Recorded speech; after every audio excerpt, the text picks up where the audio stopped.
with your bad self. Number one championship self. Still. What's that say right there? We still winning championships. Still winning. Hey. Can't hold us down, baby. That's Can't right. hold us down. That's right.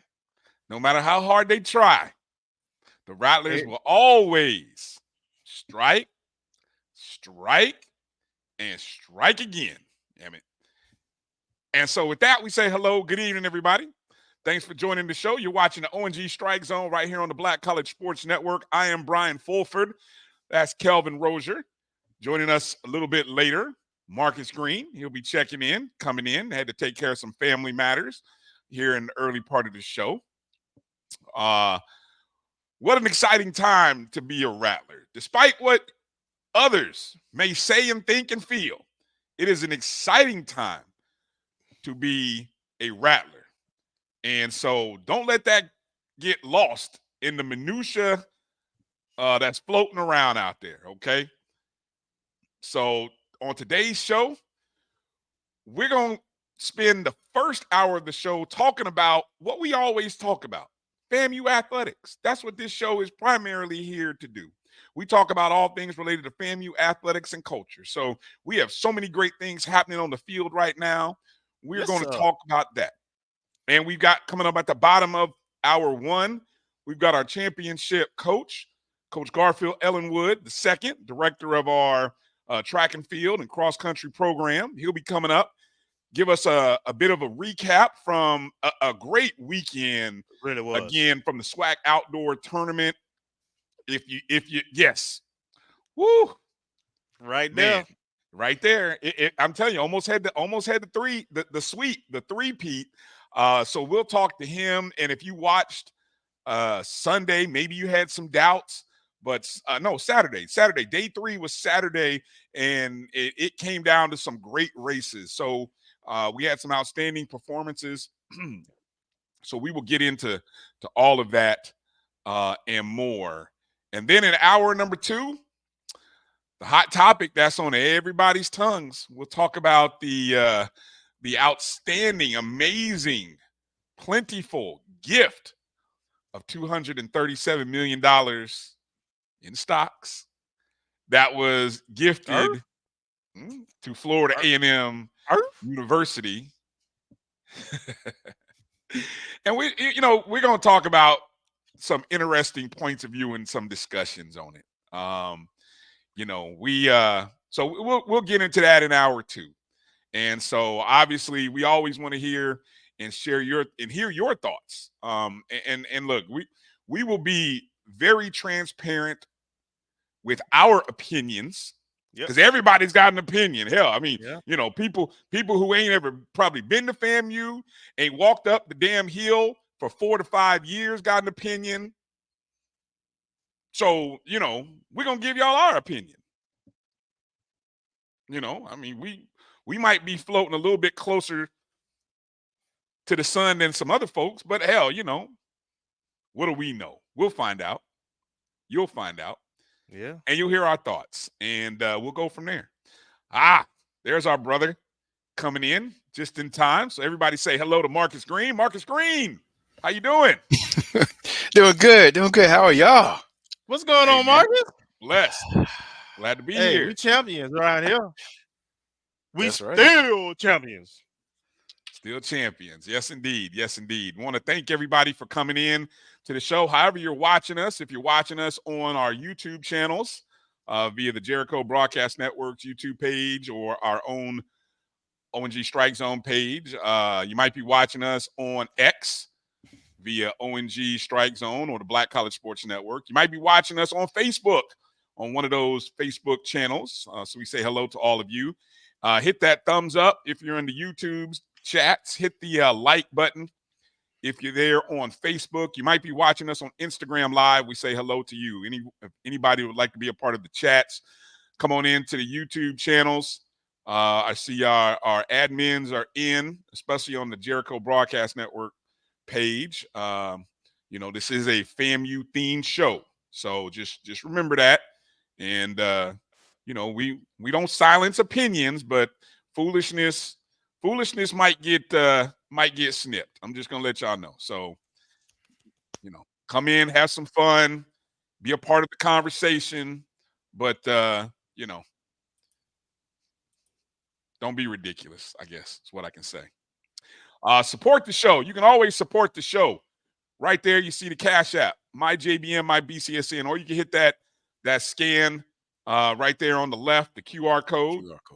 That's another opportunity. Or if you are in the chats, you could always leave a super chat if you're on the JBM page. If you're on the JBM page, you can leave a super chat. And we always want to encourage those of you who want to be a part of what we're doing with the Black College Sports Network. Join the YouTube channel there, youtube.com/myjbnonline/join, and you can be a part of the channel there. So, Kelvin, how have you been over the past week since we last talked? Oh, man, I've been doing personally wonderful. I've been very happy. Was extremely excited with commencement and announcement. Yeah. You will find out in the second hour how I feel about it right now. But when I first heard it, boy, I was over the moon. I'm ready to tell them how to spin it. Hey, look, we were all there, right? We were writing down little lists and say, well, what are we gonna do with that money? Yeah, Yes, sir. Yeah, take that money and flip it, man. Don't waste it. Spend it, but spend it in a way where it makes money, right? Yes. You leverage. Exactly. Leverage. The words are leverage and invest. Hopefully, you got something to invest. Well said. Marcus, how are you? How are you feeling? I'm feeling pretty good. I mean, look, we got championship caliber teams competing at a high level, and depending on how things shake out with everything else surrounding FAMU, we could be set up as I saw a quote today in a chat. Either we're going to be in the top 75 of colleges and universities, or we're going to be a Netflix documentary. one way or the other. But all in all, I'm having a good week.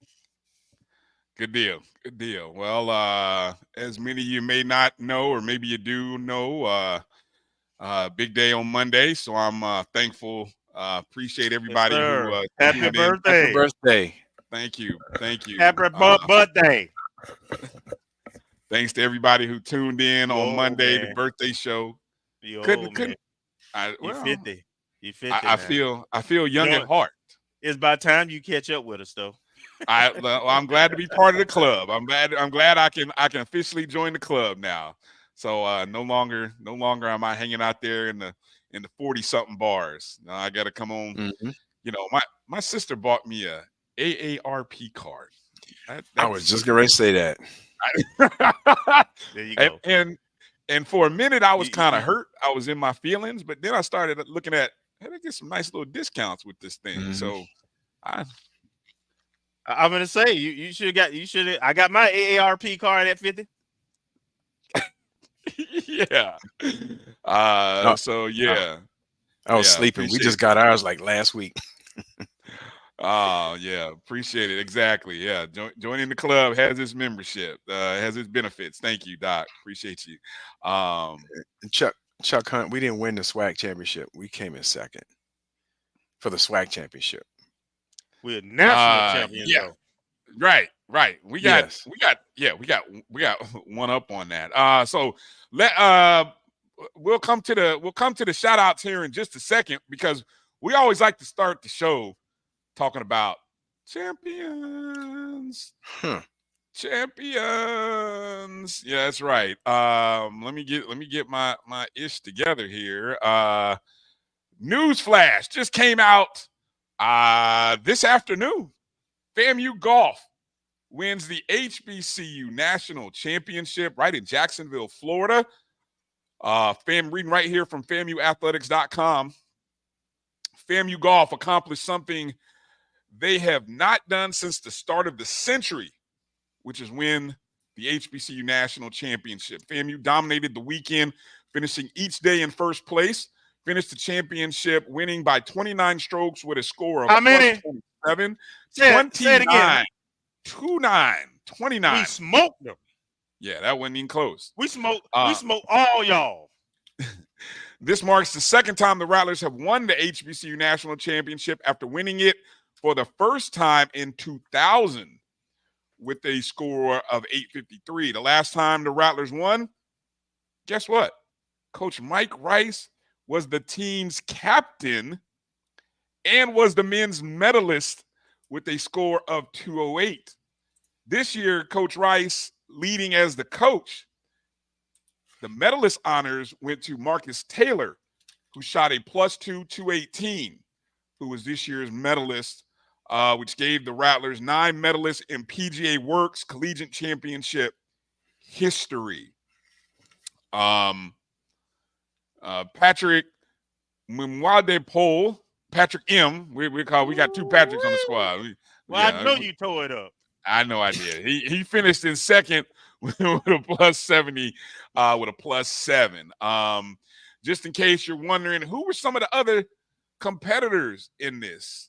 Let me see if I can pull that up. I saw the video. Matter of fact, I just retweeted it. Now, this event was held at the prestigious TPC Sawgrass, home to one of or what many call the 5th major on the PGA or on the golf tour. It's in Ponte Vedra, which is right outside of Jacksonville.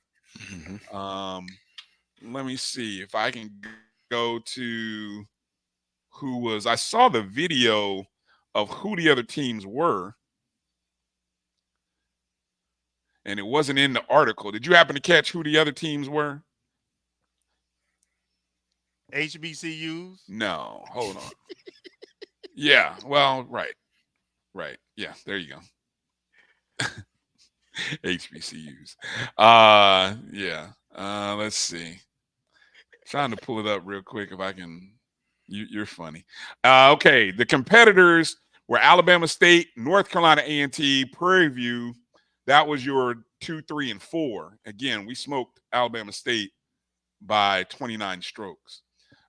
You also had Chicago State, North Carolina Central, Tennessee State, Texas Southern, Alabama A&M. Right, Edwin. I'm trying to read the script. You got it. So that was who was. Boy, Edwin, you are such an antagonist, man. But I love it. I mean, what did you get? You gave him access to the script, Kelvin. I mean, damn, he's on it today, isn't he? Yes, he is. Every day. Yeah. So, all right. So yeah, congratulations. Congratulations to Coach Rice and the fellas on winning. You guys want to any thoughts you want to add? Anything you want to you want to add in there? Well, of course, congratulations. I've already reached out to Coach, and hopefully we'll have him on the show next week. But we knew this was the last tournament of the season. This is the end of the season officially for us, since we're not going to the NCAAs because we didn't win conference. But it is an amazing way to finish this golf season as a national champion. And you got to remember, Coach dealt with some things that are typically he wouldn't have to deal with because of the transfer portal. He lost some guys that he would have been relying on this season to other schools.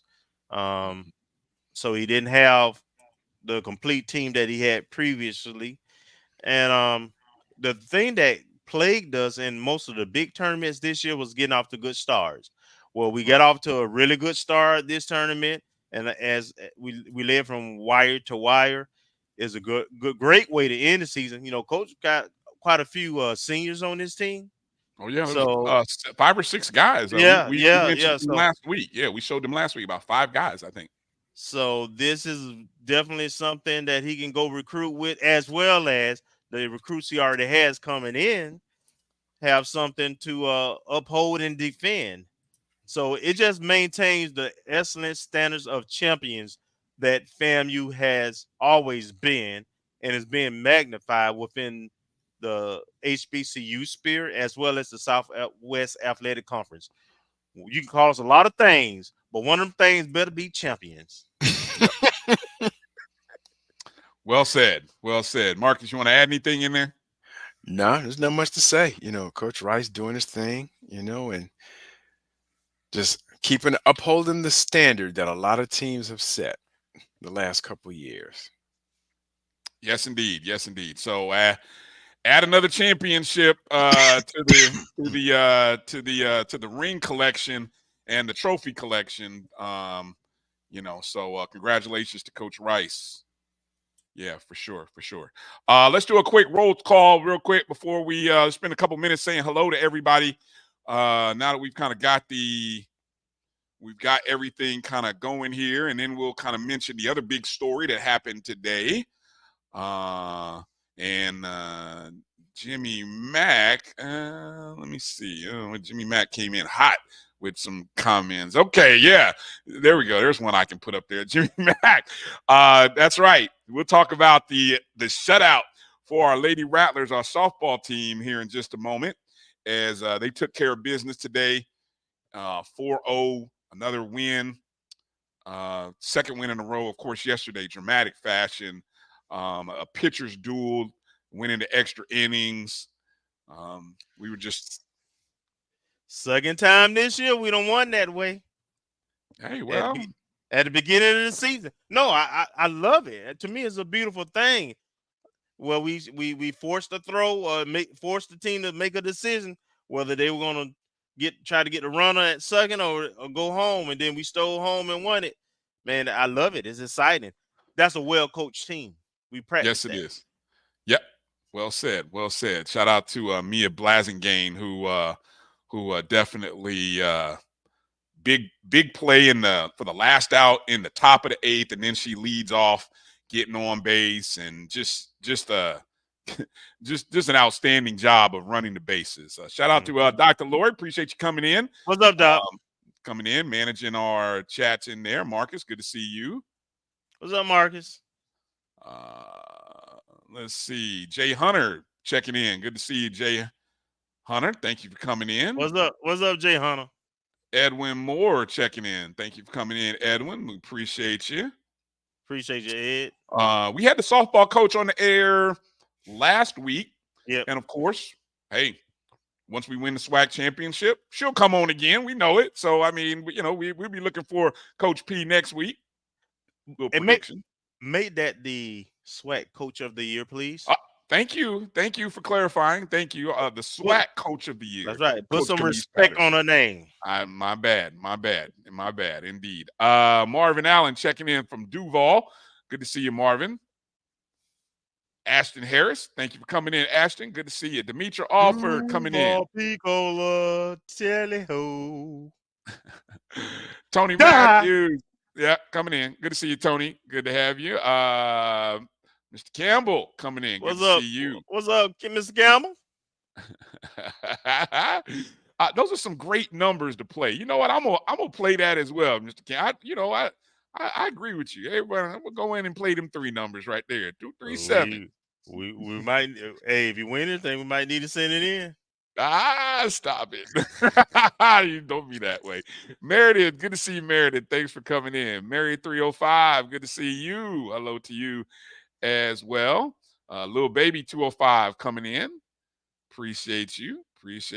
Ezekiel, love, what's good, family? Thank you as well for coming in. Let me see. Tamara T checking in. How good to see you, Tamara. How you getting used to Tallahassee again? Must be nice. James Austin checking in. What's up, Austin? His favorite numbers too. Must be something about them numbers. 237. That's everybody's favorite number today. Hey, it's some good numbers. Go ahead and play those. Everybody play those numbers. Pick 3. There you go. Hello. Good to see you checking in. Hello. Chuck Hunt from Monroe, Louisiana. Good evening. How you doing? What's up, Chuck? Good to see you. Let's see. Shako. Good to see you checking in. Good to see you. Hello. Let me see. Going through already. See some people. Jeremiah Clark, good to see you coming in. Thank you. Marching 100 Paparazzi. What's going on, There paparazzi? you go. Good to see you. Good to see you. Alice McCullough checking in. Good to see you, Alice. What's up, Alice? Let's see. Anybody I haven't checked in? Oh, well, Israel coming in. Oh, good to see you, Israel. Keep us updated on them scores. Jackson State versus Alabama State playing in the other half of the winners bracket. FAMU will play the winner of that softball game tomorrow. Hold on. Wait a second. Edwin Moore comes in. With some updates. Bama State jumping on them Tigers. 1-0. You know, it's three of the 4 teams on the winning side of the bracket, all from the East. No surprise. No surprise. We know our opponents well. And the 1 seed from the West lost immediately.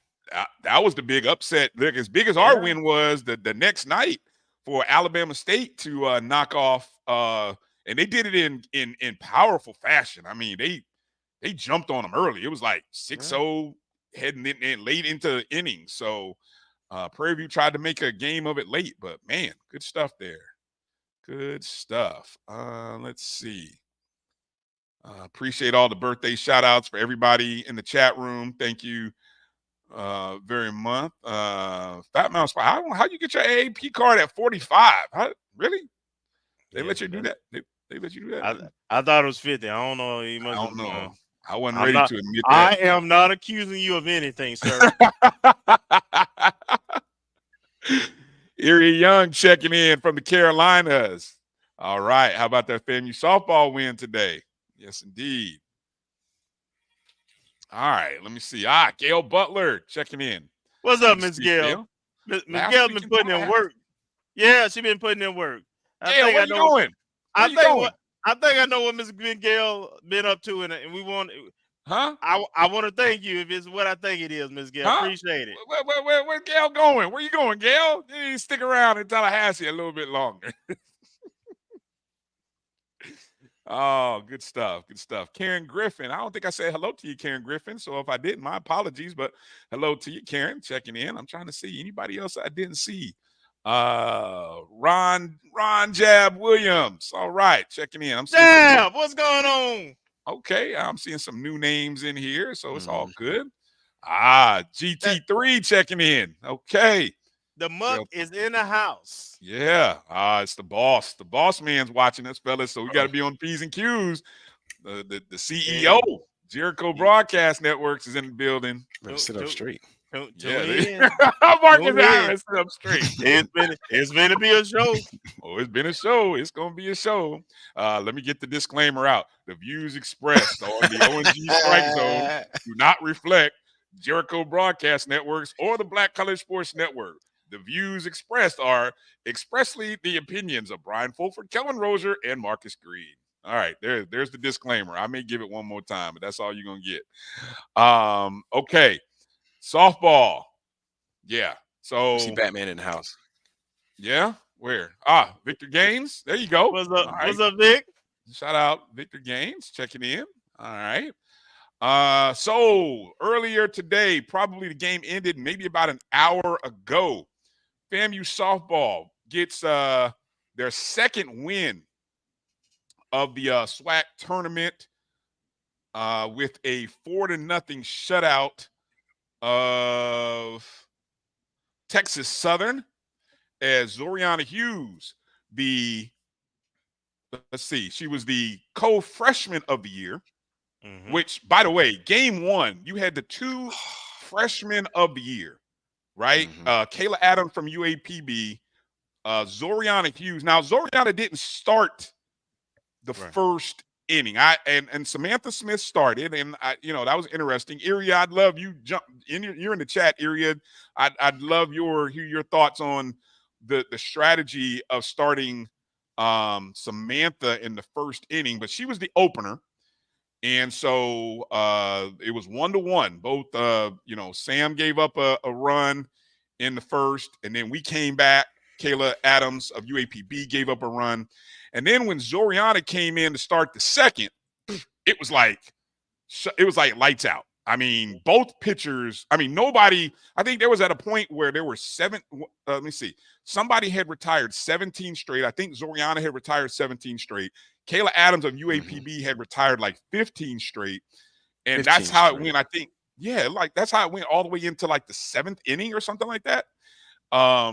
So, yeah, it was an interesting ball game. Came down to a great play with 2 outs in the top of the 8th inning that a foul ball, Mia Blasingame made a nice diving catch in foul territory to get the 3rd out. And then she's the leadoff hitter in the bottom of the 8th inning, and she slaps a ball down the left field line to get on base. And then, let's see, we sacrificed her over to second. Then I think there was a fly out for the 2nd out. And then, give me the young lady's name. Is it Kiana? What was Kiana's last? Watson. Was it Kiana Watson? Watson. Kiana Watson bunts a ball right back towards the pitcher, basically beats out the throw to first, while Blasingame gets over to third. And quickly, a heads up Watson, the minute she slid into first, got up, the first baseman from UAPB, Pine Bluff, didn't get the ball back into the circle. She kind of like held on to it. And so instantly, like you said, this is where that coaching came in. Mm-hmm. Watson starts to take off towards second. Well, all of a sudden, UAPB is like, oh, what the hell's going on? And while that's going on, Blasingame was alert enough as they thought they had Watson in a rundown to start taking off towards home. She beat the throw to home. We end up winning the ball game. Outstanding job of not only coaching and being prepared for the moment, but great base running, great hitting. Appreciate it. Here you go. Iria drops in. Iria, of course, a softball alum, dropped in, says Sam and Zoe are kind of in that DP flex role. And so, yeah, Sam's bat was in the lineup, and so it's not as – okay, so good. Thank you for that Thank you for that update. Yeah, and definitely Victor drops in. Coach P, aggressive base running. So good stuff. Good stuff. And then, of course, we advanced to the game against Texas Southern, who beat Bethune-Cookman. Which was the 2 seed on the west side. Correct. Right. And we beat them 4-0. Hughes went on to, let's see, she pitched again from the 2nd inning all the way to the 8th. So she essentially pitched 6 innings. And then she came out today and threw a 1-hit shutout. She had a no-hitter going until the 6th inning maybe? 6th inning. So she struck out 6 Tigers. Let's see, just kind of doing a quick little run of some stats here. Naomi Jones got a run and a hit on 2 at-bats. Kayla Aldridge with a hit as well. Amaya Gaynor with a hit and an RBI. Nia Morgan with a hit and an RBI as well.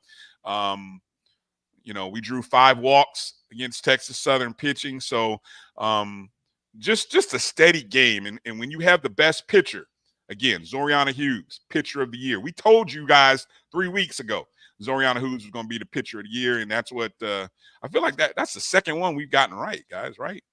Yeah, absolutely. Yeah, so Zoriana Hughes improved to 15-3. FAMU moves to 25-18. We move to the winners. What do we call it? The winners championship. What's that called? The championship semifinals. And okay, 1 game away from getting to the actual championship game. So it's we will take on again the winner of Alabama State, Jackson State for the right to go to the championship game. Essentially, we got to win 1 game to get to the championship game. We have to lose. We have to lose twice. Right. In order not to make it. Right. Winner gets there. So I think I heard that game is. Do you know what time that game is? I think it's 3:30. 3:30. Okay. Broadcast. Okay, good deal. You have to confirm that, but 3:30. Okay, so that game is. I believe Coach said that on the show. She did. Yeah. So good stuff. So all right. We'll again we'll have updates on our opponent throughout the course of the show. I'm sure there's some people in the chat room who are following along and watching that Bama State Jackson State game. And so congratulations to the Lady Rattlers, not only picking up their first SWAC tournament win, but then turning around and picking up their first shutout in the SWAC tournament. So great start for the Lady Rattlers. Couldn't be better. Couldn't be better. Couldn't be better. Coming up on the other side of this break, we're going to talk to Coach G, Coach Garfield Ellenwood. We're going to talk to him about the outstanding performance and performances of our Rattlers, especially the Lady Rattlers. They were on fire on day 3 out at the SWAC in Baton Rouge. So we'll talk to him and get into a little bit more coming up in the second hour. You are watching the ONG Strike Zone right here on the Black College Sports Network. Hang tight. We'll be back in just a moment. If you think all pads are exactly the same, think again. This is Always Ultra Thins reinvented with the Always Triple Protection System. This pad wicks gushes 90% faster, absorbs even more so you can feel dry, and locks odors in. Rethink your pad for up to 100% leak-free and odor-free comfort with the totally reinvented Always Ultra Thins. This is always like never before. The Cuvée Group is a Florida-based marketing and training consulting firm. We help businesses communicate to their target audience and engage them in conversation. We also help to expand their audiences, which will ultimately result in growth for those organizations. In addition to being a certified constant contact specialist, my colleagues and I are also certified in John Maxwell Leadership Principles. We use these proven principles to conduct workshops, training, and private coaching sessions for individuals and companies looking to take things to the next level. Contact us to schedule a free consultation. Issues today, don't delay, call Cuvée. As technology continues to bring changes to the world of education, it's time we also reimagine teacher professional development. Gone are the days of one-size-fits-all learning that can only be accessed at a specific time and place. The Stride PD Center is an on-demand library of mobile-friendly courses that allow educators to learn anytime and anywhere. Our dynamic courses provide bite-sized learning and help educators advance their knowledge while also gaining professional development hours. The best professional development plans are those that include a level of flexibility and choice for educators. Whether you're a teacher, school, or district, visit us today to take charge of your learning.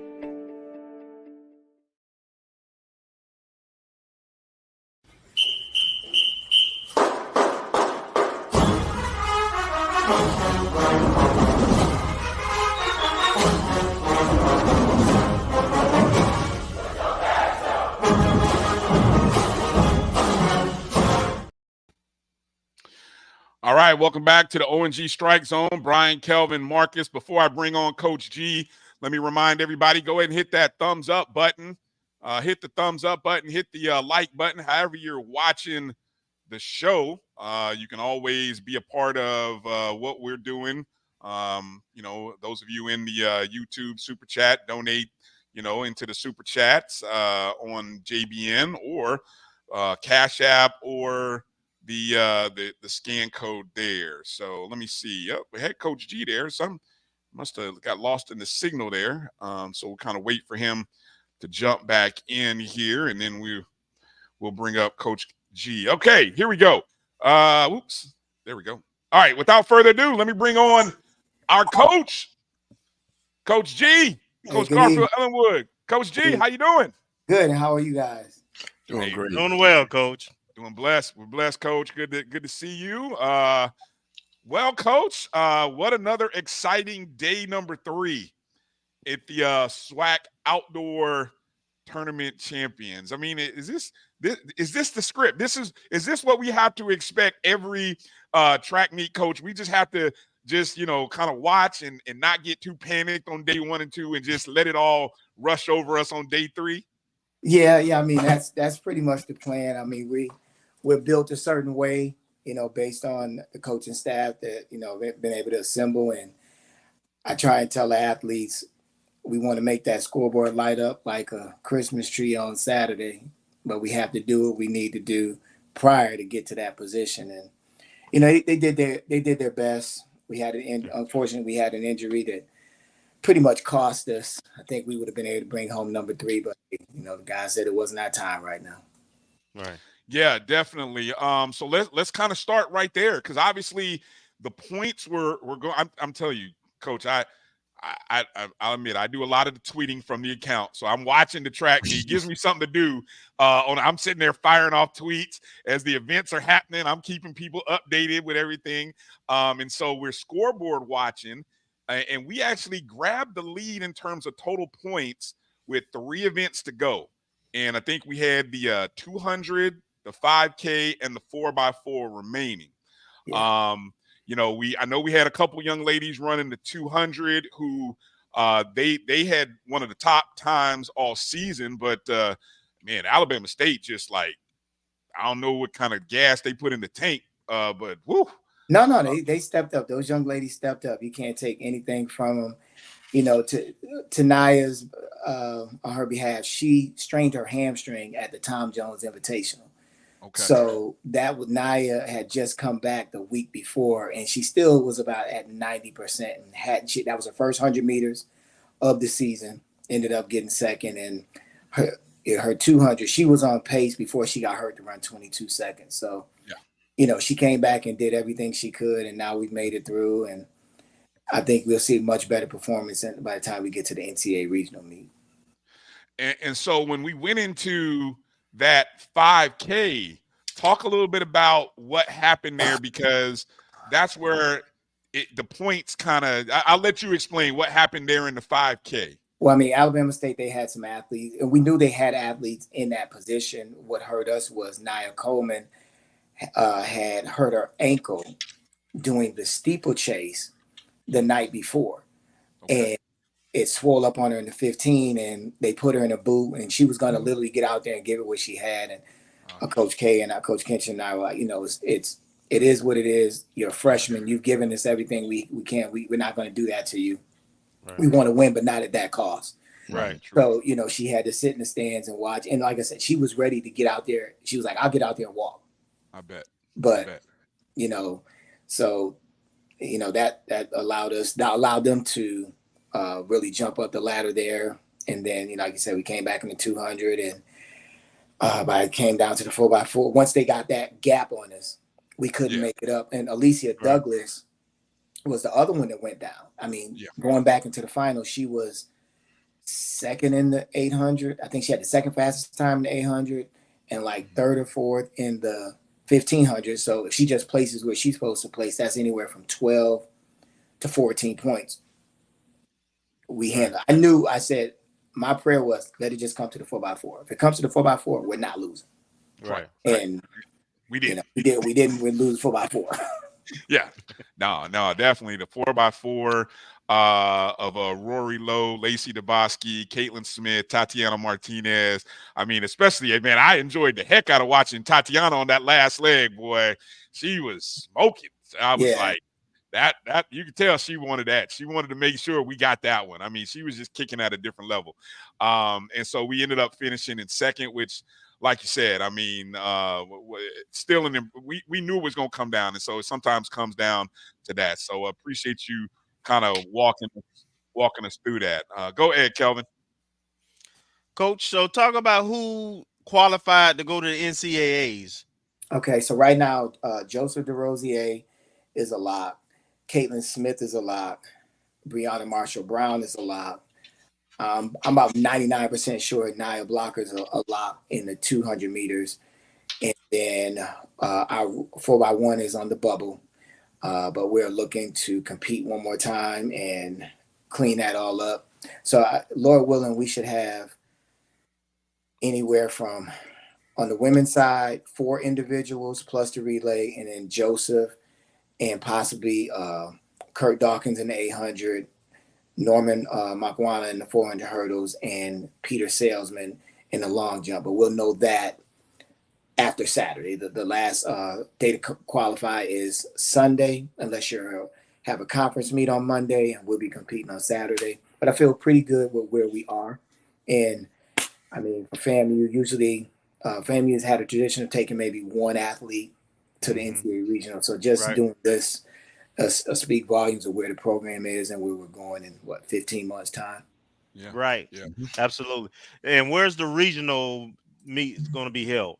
In Lexington, Kentucky, at the University of Okay. Kentucky. And then, so that it's a top 48. Then you advance from that, you cut down to 24 from the women will compete Thursday, Saturday. The men will compete Wednesday, Friday. So basically Wednesday and Thursday, you'll cut from 48 to 24.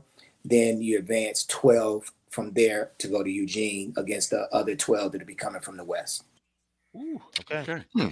Yeah, appreciate that explanation. So that breaks it down. So people who are wondering, you have to have one of the top 48 times. Is that what in a region or Yes. no? The whole East Coast. Cut the whole East Coast. Okay. The whole East Coast from Maine to Miami, as far over as Louisiana. I think it's Louisiana. There's a cut of Louisiana, Ohio, going up north. Gotcha. Okay. Appreciate that. What you got, Marcus? Good evening, Coach. Good evening. Can you talk about the contributions of the younger team members that are on the track team? I mean, definitely. Everyone I've named is underclassmen except for Rory Lowe. I have to give a shout out to Kennedy Hill. Oh, yeah. Kennedy Hill and Mia Hurd stepped up on a level that I can honestly say I was not expecting. Me as a gamer, but to come out and switch legs and triple jump, and in her second triple jump of the season to jump 40 feet 4 and get us 8 points was big. And Kennedy last year was having mental meltdown, and to come full circle, finally having a throw coach, she goes out. She came in 7th and was like, "Coach, I'm going to make this happen," and she did. So her being an underclassman she's in her junior year now. Yeah. And then Caitlin Smith, freshman. Nia Blocker, freshman. Joseph DeRosier, freshman.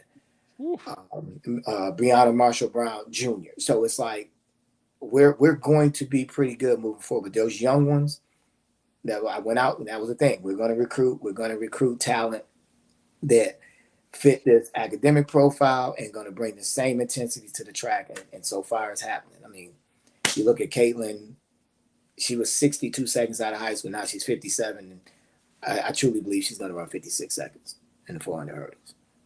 Nia Blocker, sky's the limit. I mean, as you can say, these fabulous freshmen are stepping up. Somebody explain that when you said she switched legs. I'm like Edwin Moore. I'm like, what? Switch legs? What do you mean? What do you mean? Like, explain that for the novice out there, Coach. So you want to take off. Let's say you're a right foot. You take off on your right foot, so it's right, and then your dominant leg is usually the leg you jump off of to go into the pit. Well, because she had an ankle injury last year, and if she had surgery, she wouldn't be able to compete this year. So she said, we were just going to focus on a long jump. But she's actually a triple jumper at heart. So she says, I'm going to do it for conference. And she switched to the other leg so that it wouldn't put the pressure on the leg that she had hurt in the past. And literally went out and made it happen. And me as a gamer, she has showed up every conference meet prior to me getting here. Yeah. Wow. That's awesome. Yeah, definitely. I'm glad you mentioned. Yeah, shout out to Kennedy. I've had a chance to kind of work up in the doing stats with Kennedy. So I was ecstatic when I looked up and saw she had threw a personal best on the first throw from the discus. I was like, oh, Kennedy. Oh, so I'm like, go ahead, girl. That was awesome to see. I think there was only one other person who threw close to I guess meters. She 44.03 meters was the top time, her personal best. And I think somebody threw like a 40, but that was it. I mean, she covered it by a great distance. And so shout out to Kennedy. Brianna Brown Marshall. We had her on the last time. Absolutely love her spirit and energy. She was named the SWAC's most outstanding field performer. Of course, she took home the high jump. That's what that's the event, right? That's her signature. And But she broke the Coach, record again. She broke the outdoor record like she did the indoor record. okay. I was going to ask you because I remember you guys kind of talked about this coming out of the indoors. Brianna was running, and she was kind of like, I don't know, Coach is going to have me run. And then I looked up, she's on the second place 4x100 team. Yeah, Woo. she made the 100-meter final. She walked right over from the high jump and made the 100-meter final. And she's the second leg on the 4x1. That's awesome. That's awesome. Shout out to Brianna Brown Marshall. I think she told us, what'd she tell us, guys? She's like a three sport stud superstar from coming up. Coach hit a basketball. Hey, look, I might have to. Bridget probably gonna come try and get her from me. I'm not gonna stop. Hey, as long as she can come high jump at the conference championship, if she want to shoot that, but I'm not gonna stop her. Hey, Coach watches the show. She probably already knows, so don't be surprised. Hey, I saw somebody. Let me see. I saw a question. Okay, one of the questions.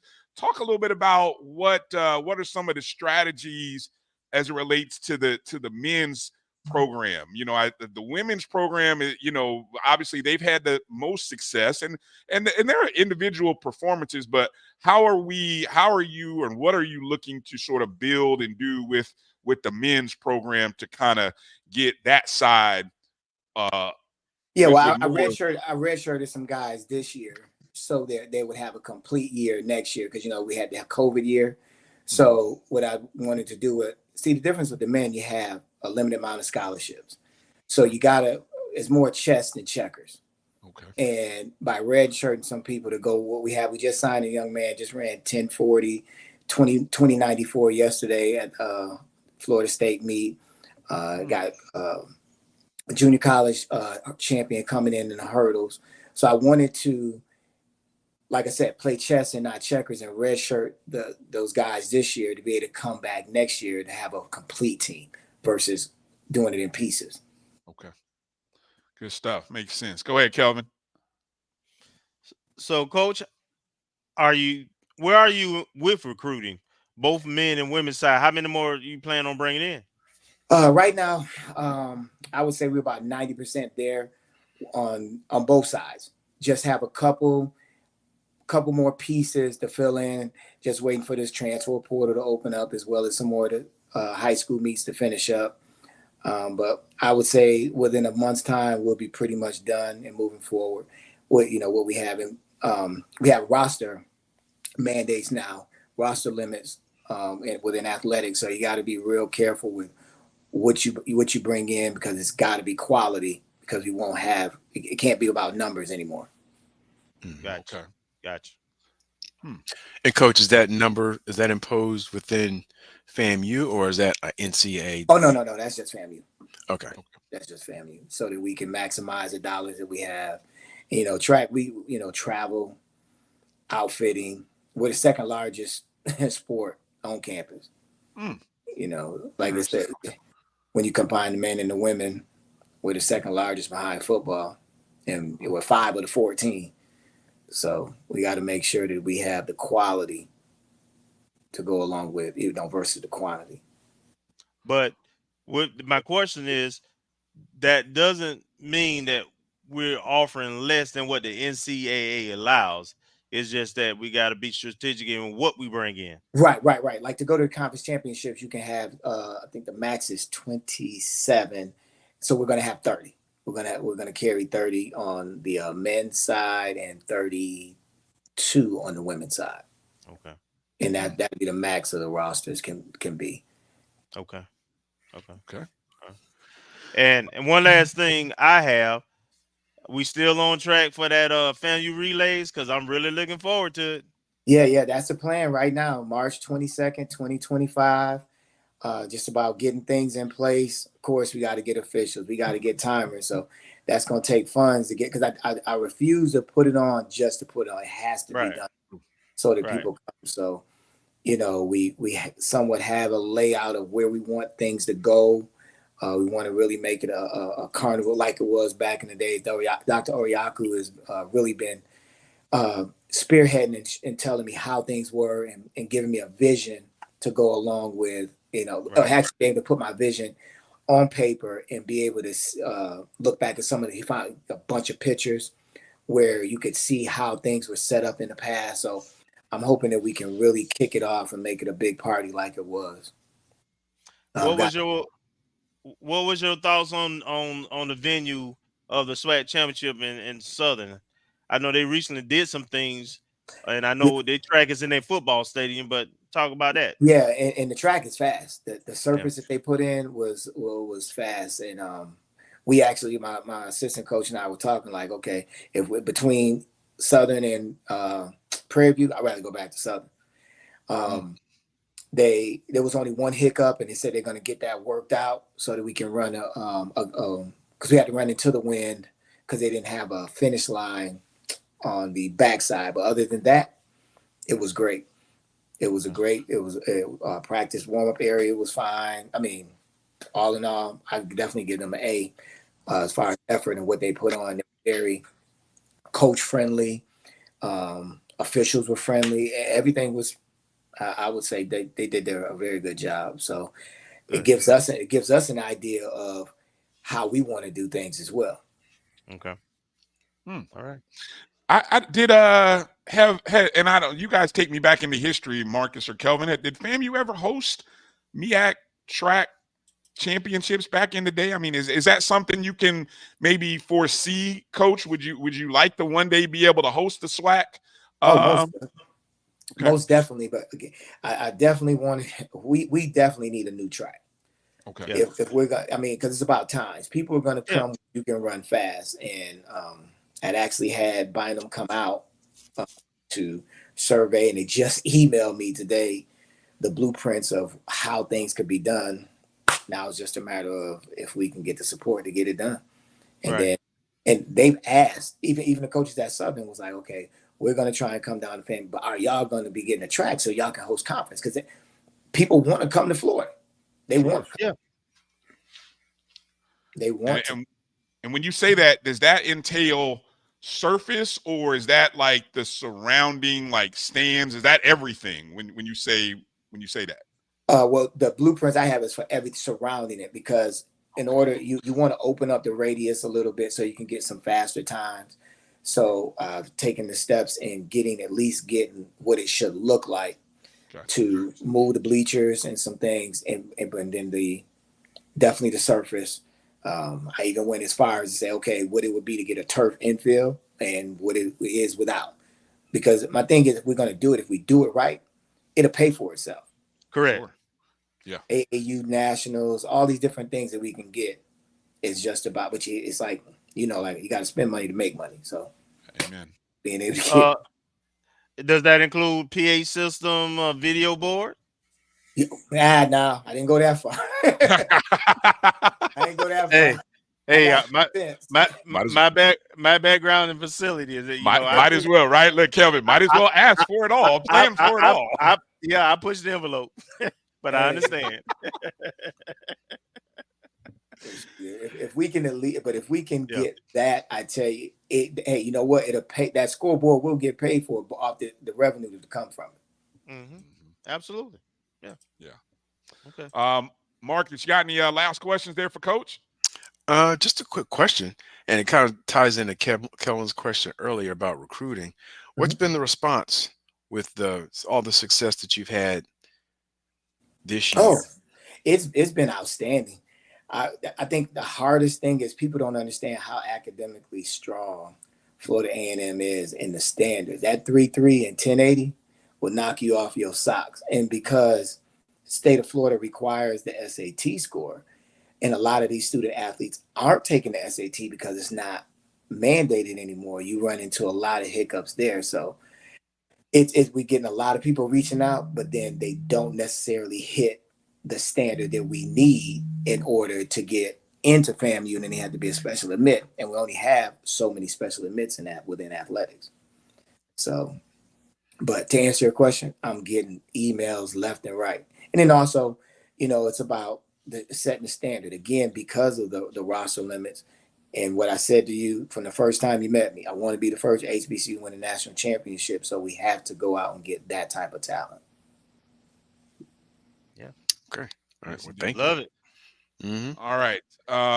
So just to recap, we got one more meet you're looking to run this weekend. Is that correct? Yes, one more meet, and then on to the NCAA regionals, and we got some time to really clean up some things. I'm excited about the region, going to the region. I think we'll be able to hold our own. All right.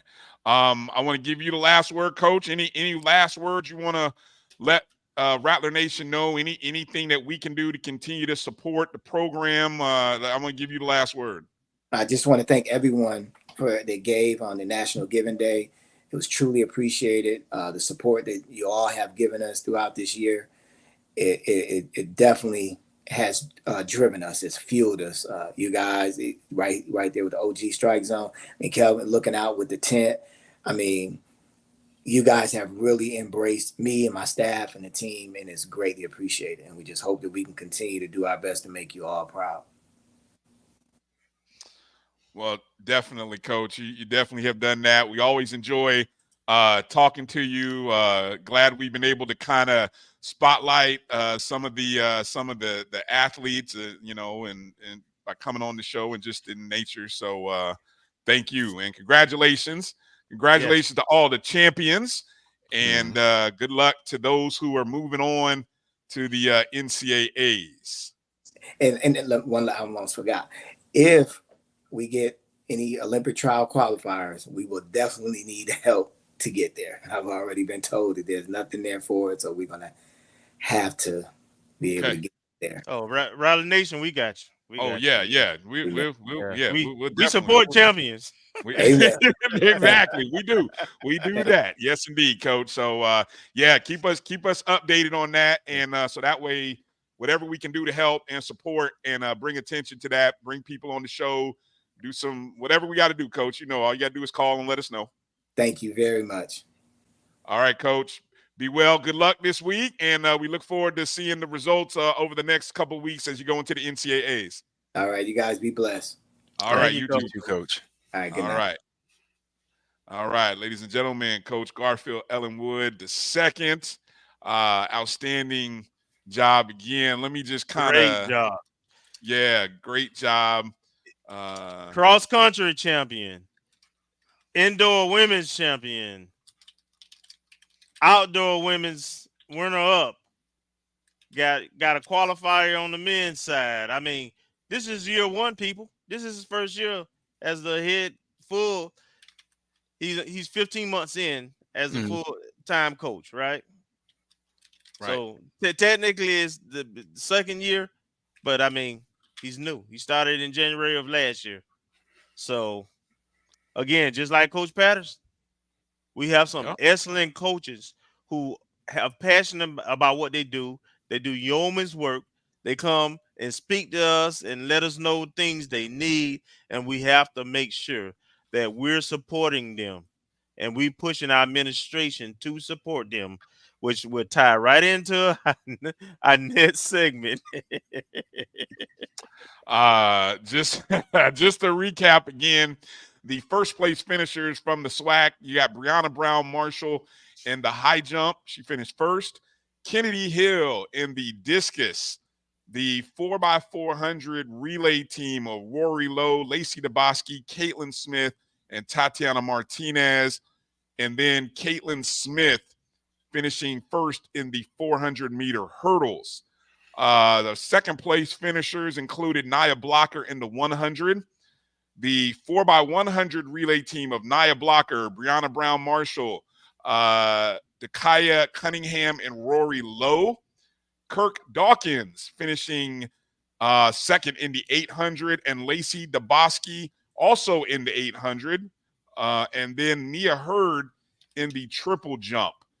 Third place finishers included Brianna Brown Marshall in the long jump, Nia Coleman in the 300-meter steeplechase, Rory Lowe in the 100 meters, Peter Salzman in the long jump, and Caitlin Smith in the 100-meter hurdles. So those are your Rattlers who took home first, second, and third. And, of course, FAMU women took home second overall in the outdoor.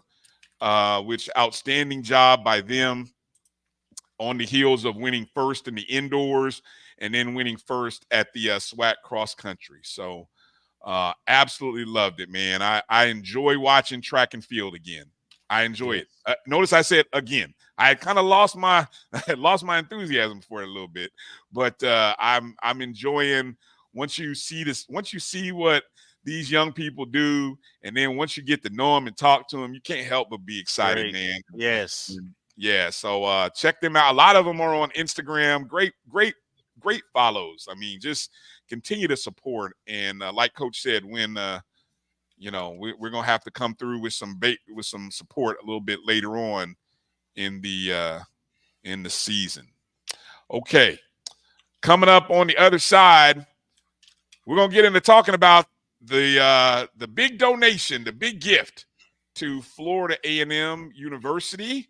We thought primarily when this came out, we were wondering what this meant to athletics. You know, it's funny how when things come out, when your purpose and intent is pure, you're looking at one thing, not really paying attention to all this other stuff over here and over here.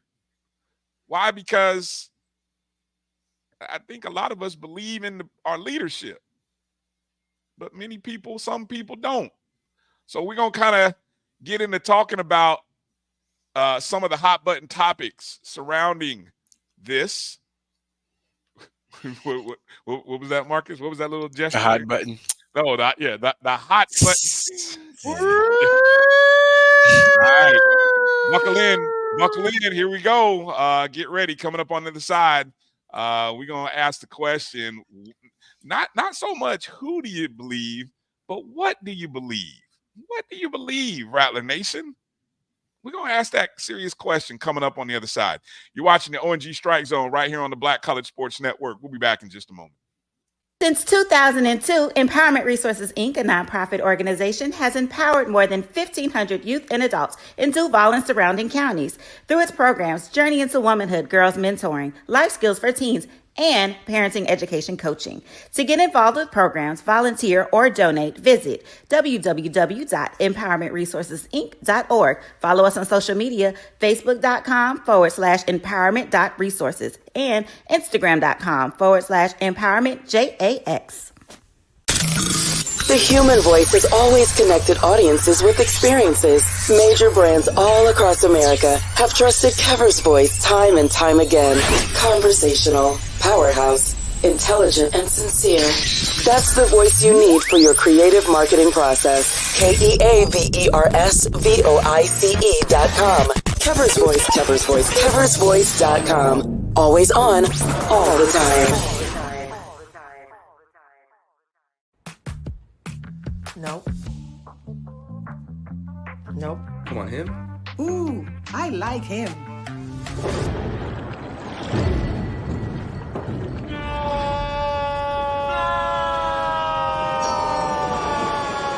Quick, the quicker picker-upper. Bounty picks up messes quicker, and each sheet is 2 times more absorbent, so you can use less. He's an 8. He's a 9. Bounty, the quicker picker-upper. From novice to aficionado, find yourself here. High quality cigars plus personal customer service. Slow Burn is Waco's only mobile cigar lounge, featuring a meticulous, curated collection of premium cigars.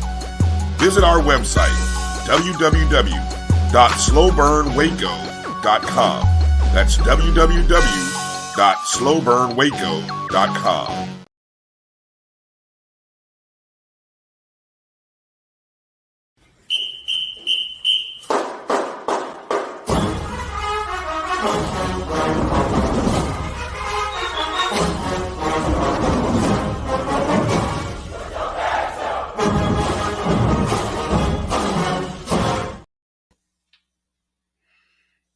Welcome back to the ONG Strike Zone. Bryan Fulford, Kelvin Rozier, Marcus Green.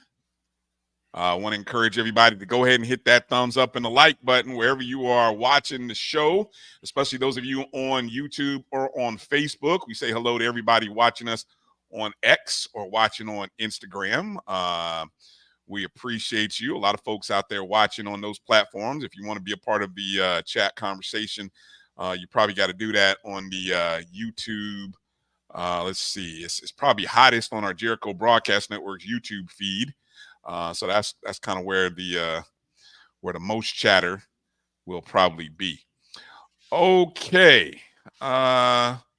So let's see. What's going on? Oh, yeah. Okay. Hey, look, graduation happened on Saturday. So, what's that? Yeah. You know what? Yeah, I went and got some ice, but I ain't putting no drink in mine.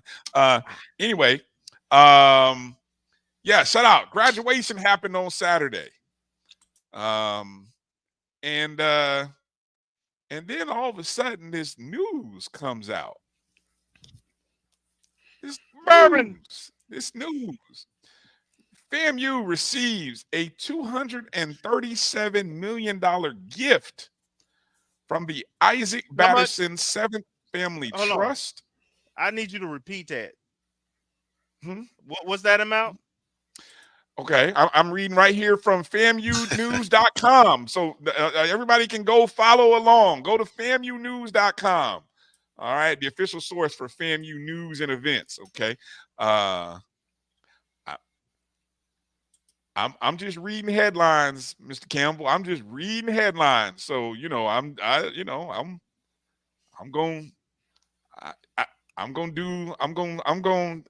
know how much caution I'm going to use. Right now, my paces are up 11, so I'm feeling good. I'm not feeling angst right now or anything. So paces are up big time right now. I'm feeling good. FAMU receives $237 million gift from the Isaac Batterson Seventh Family Trust and CEO Gregory Jerami. Okay. Beautiful picture there of Mr. Jerami, who was the commencement speaker. I believe the early morning speaker, because there were two commencements on Saturday. So he was the early commencement speaker. Reading here again, the donation is nearly double the size of the FAMU endowment value of $121 million. Which, by the way, is, according to the stats that I saw, the fifth largest endowment among HBCUs, and represents one of the largest single personal donations to a historically Black college and university. It also reflects Jerami's desire to make a transformational contribution that will benefit FAMU students and student athletes for generations to come. Okay, so upon learning about this, my first thought, and I'm going to ask y'all your first thought as well. My first question and thought was, ooh, how much is going to athletics, right? Because I was like, I'm just being honest. I'm like, whenever I see these big donations from corporations and things like that, I'm always like, well, does athletics get a piece of this? And so the first number I heard was like 24 million. Right, Kelvin, what was your first thought when you heard of this news? We in the money. We in the money. Marcus, what was your first thought? Come on, keep it real. I was like, well, I actually hooked up a little meme, but I won't say that. But it's the Tommy Davidson one, and I was like. What is going on here? I was like, oh. Hey, Edwin, why not us? Okay, not to use something why not us? Okay, let's just put that out there. I was right? like, I guess my first thought was like, oh my gosh, what in the world? What just happened? Okay. Adrian Crook, that's exactly what I'm talking about. That Tommy Davidson when he was on the Breakfast Club, when he was like, who that? Yeah, okay. But anyway, I mean, I honestly, I didn't even, it's crazy. My thought wasn't even there on who he was. It wasn't. It wasn't. No, it wasn't. But not for me. My thought, because and then you know, as we learned a little bit later in, come to find out that $100 million was supposed to be earmarked for athletics, and that's when my eyes really perked up, and I was like, "Oh, what?"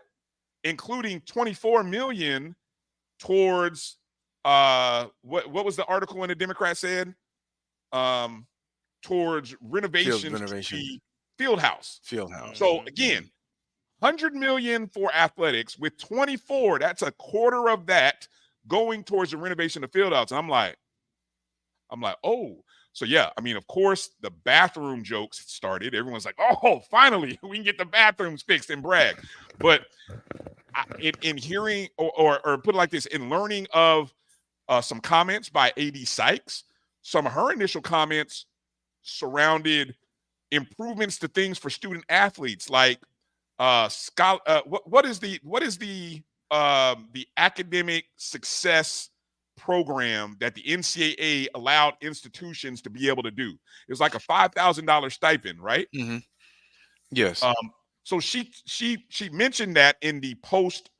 There was a private post press conference, and that she talked about that being one of the things, even maybe doing some, now that NILs can be sort of, I don't know if the right word is managed or operated from the athletic department side, even doing some things there. What? Guide it. Yeah. Yeah, you can help guide it. Oh, okay, guide it. Thank you. Yeah. Guide it, right? Yeah. So that's where my thoughts were with that. Okay. But that's because for me, and again, this that portion of the show where we talk about our own personal beliefs here. And what do you believe? Who do you believe? I'm looking at the people on the stage and in the video, and the people in the boardroom that he's with. The president, Dr. Larry Robinson, the board of the foundation board and dean of the School of Business and Industry, Dr. Friday Stroud.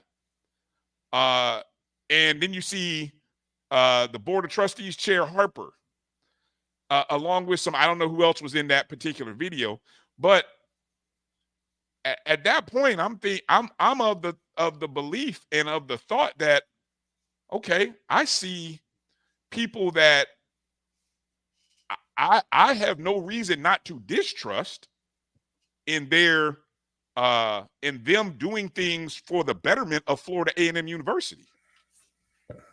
Okay, that's me.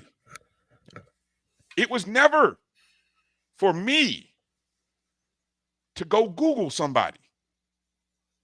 Now, okay, that was my, and again, still focused on athletics. When and I know we talked about, guys, on the show, some very pointed, so that we can kind of keep this discussion going in the right direction. And one of the questions I asked you guys as the day rolled on, we started seeing some articles come up.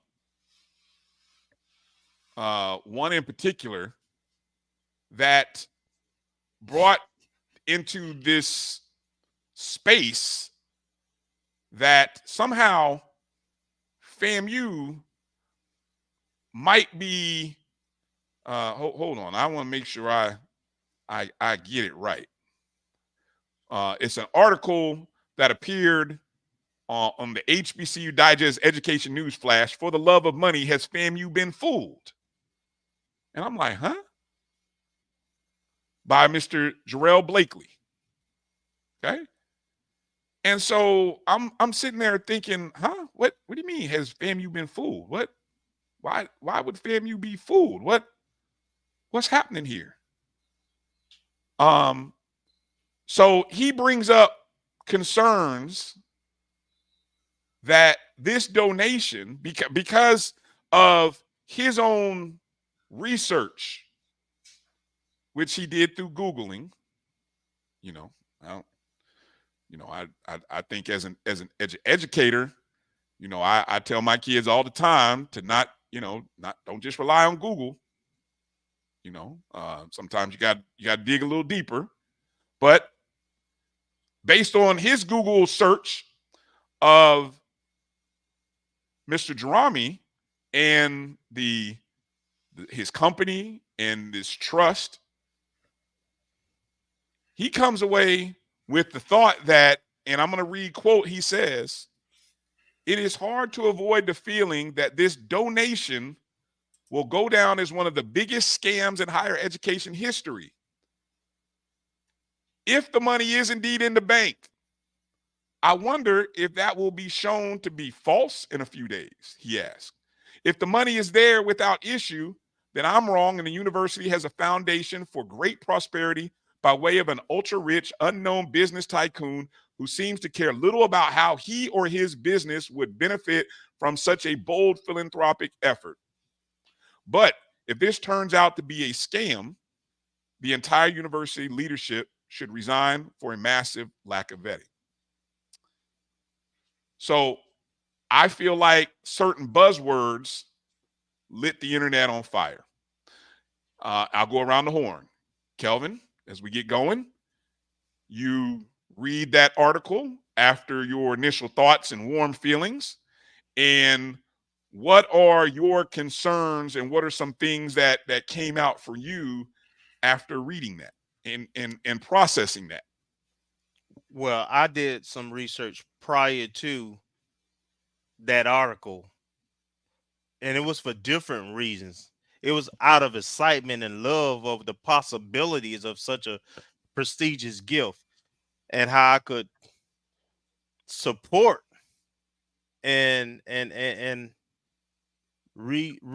on social media share the donor information. So I was approaching my research a little different, but I did research prior to that article ever coming out. But before I go into my thoughts, Marcus is so scholarly. You know, he's not only an engineer, he's a professor too, for those who don't know. So he has a way of putting things. I'm going to put it a little bit more comical, but real. So I'm going to defer before I get into it and let Marcus do his thing. Oh, okay. Well, I kind of did the same thing because Saturday we're getting all these alerts. You get your when you on Twitter and different things when you set up notifications. So I was like, oh wow, okay. So I looked at it and I was like, okay, who is this person? Or who is this person representing? So I, once again did some research, and actually, in all honesty, I hadn't read the article by the gentleman. I did watch the clip that he was on HBCU Sports, I guess, earlier this week, but I hadn't read the article. But I was just looking up to see who this person was to understand, okay, how is this working out and where is it coming from? And so, there wasn't a whole lot to find. And so I was like, okay, well, maybe, things, I don't know how can I put it? I didn't immediately go to distrust in the organization or in the leadership at FAMU, because I was thinking, I saw the video of everybody signing. They had like a 30-second clip of, the cheers, all the bubbly flowing and all that stuff. And so I was like, okay, we've got our president, the person who's in over SBI and the foundation, and a few other notable folks. And so my presumption was that they did their due diligence to make sure this was legit. And so, I just kind of took it as that, but by the same token,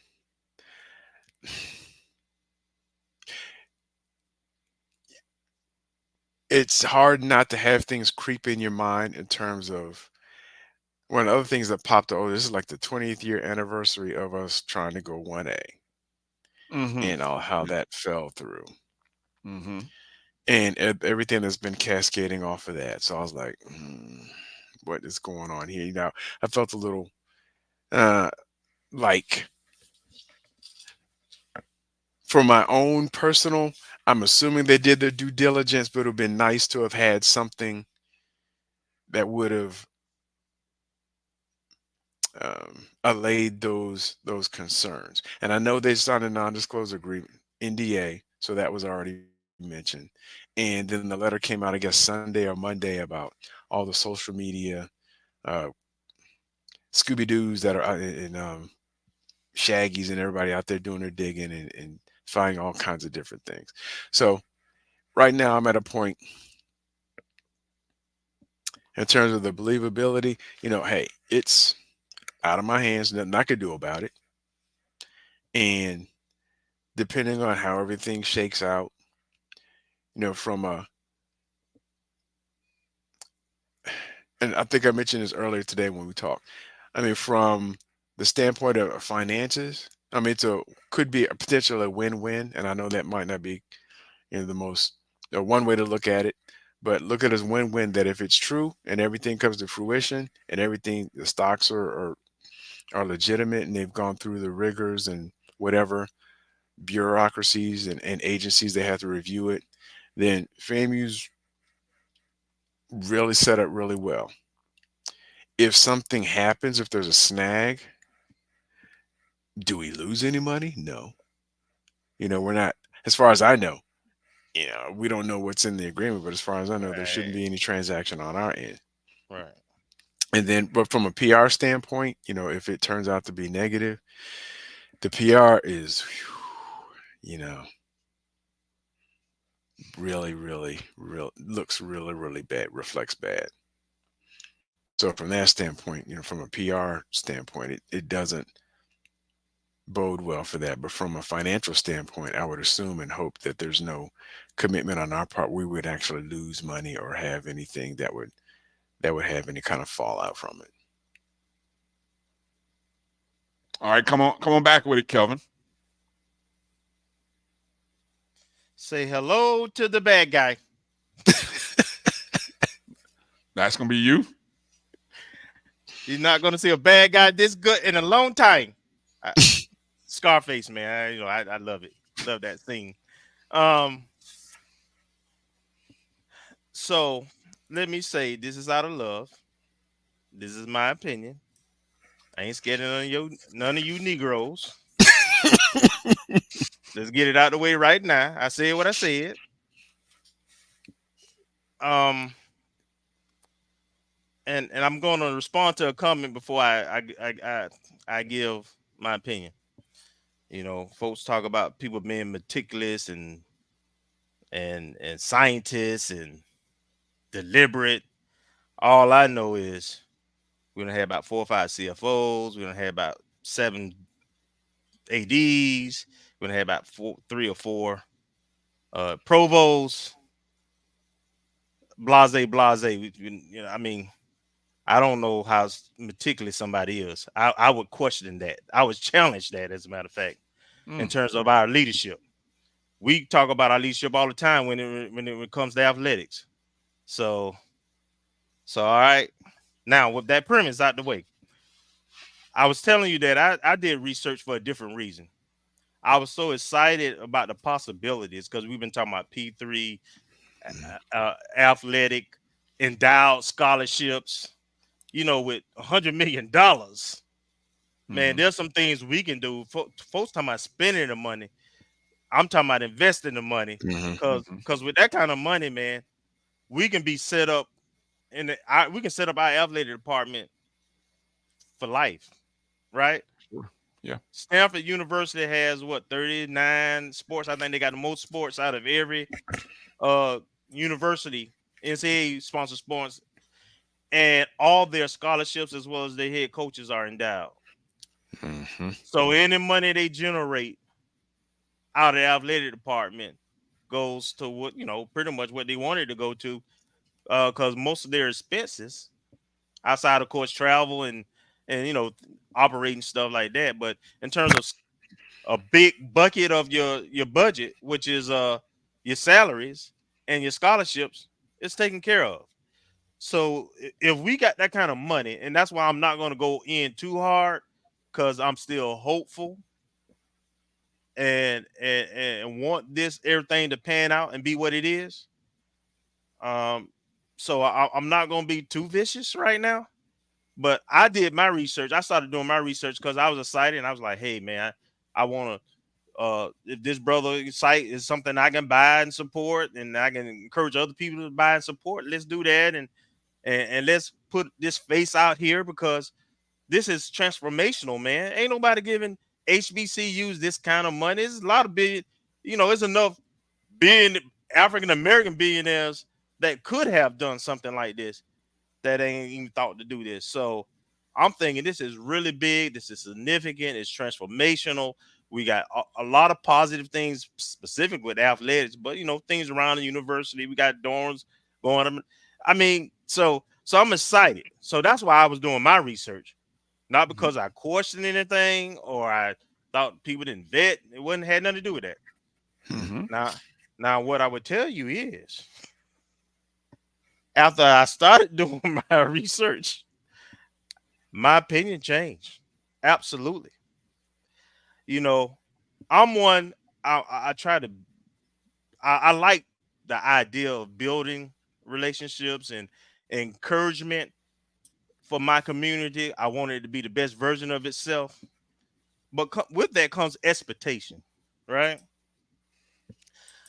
I just happen to think that somebody who's donating $230 million, that their social media presence, their LinkedIn pages and all that kind of stuff will be a lot more cleaner, a lot better than what I saw.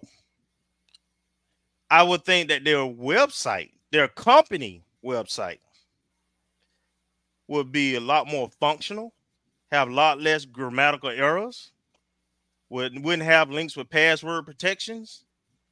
When you're trying to look at their board, wouldn't have a Gmail account as a contact. I don't think that's too much to ask.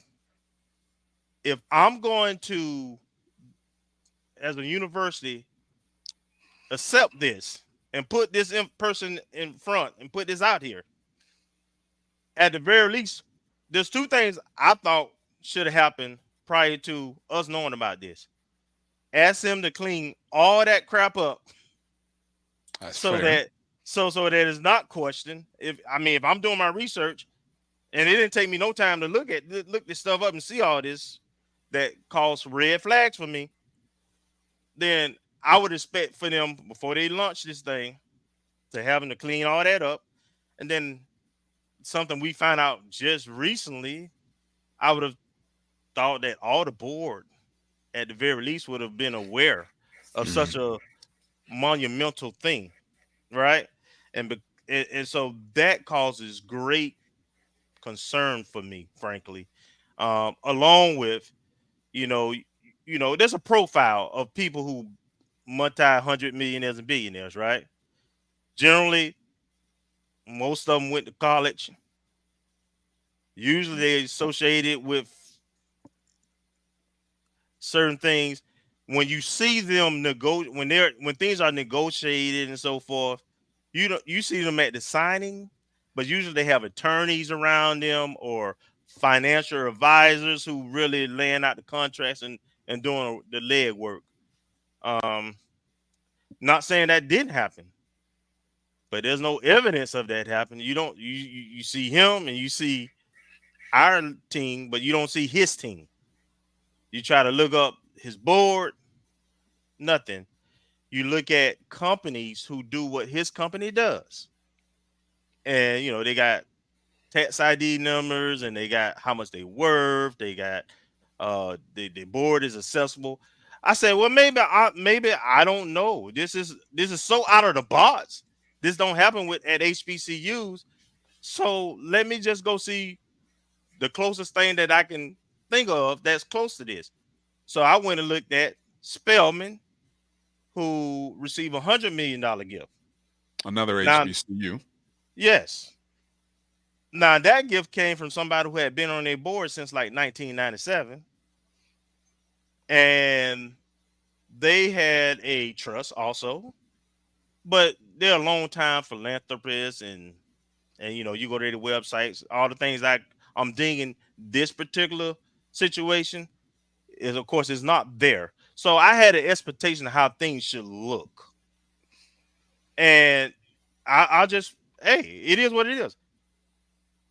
What I saw did not meet my expectation for somebody who giving that kind of gift. And that's fair. Second of all, I'll say that people talk about stocks and bonds. I'm not a stocks and bonds expert. All right. Stocks. And what kind of stocks? Well, what I think the last thing I read was the stocks was mostly stocks of his company. Private stocks. Yeah.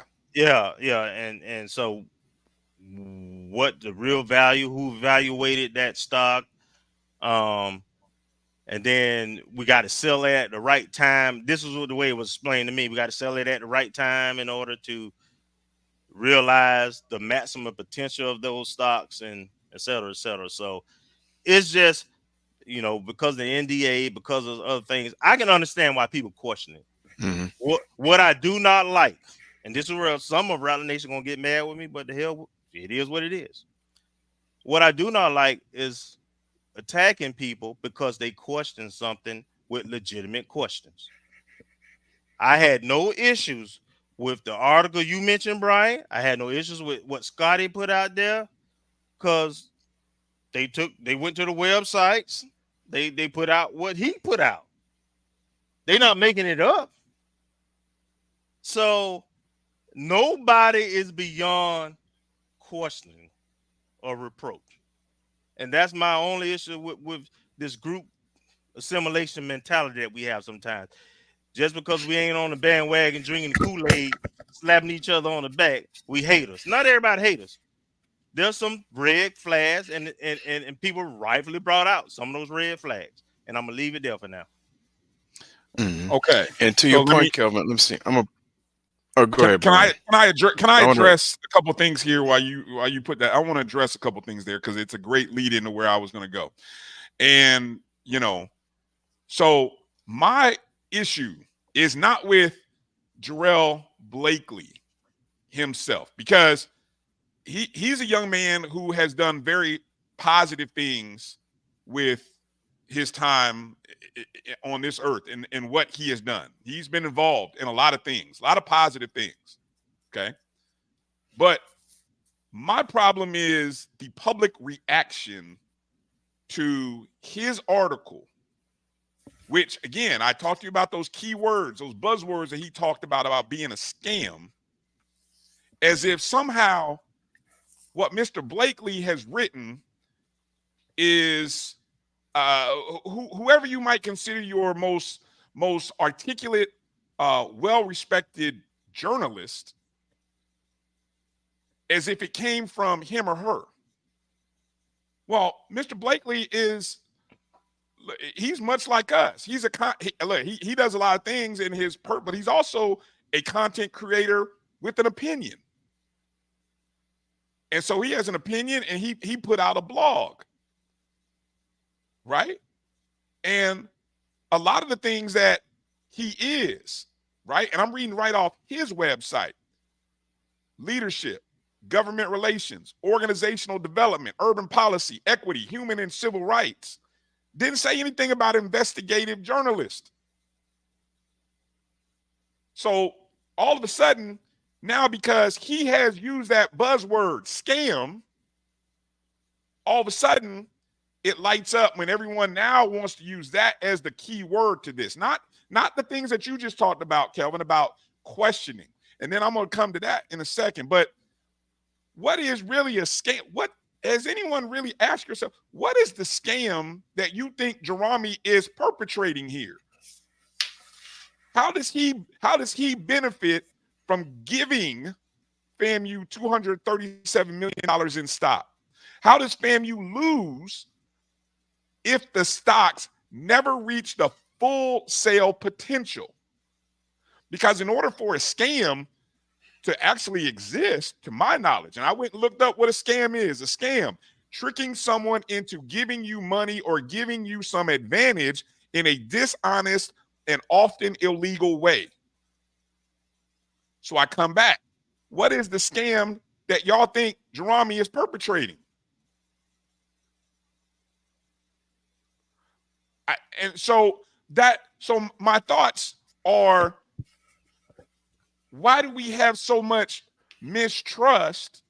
Because the FAMU communications letter said that that the university had spent months in going through the process, right? And to my knowledge, almost a full school year.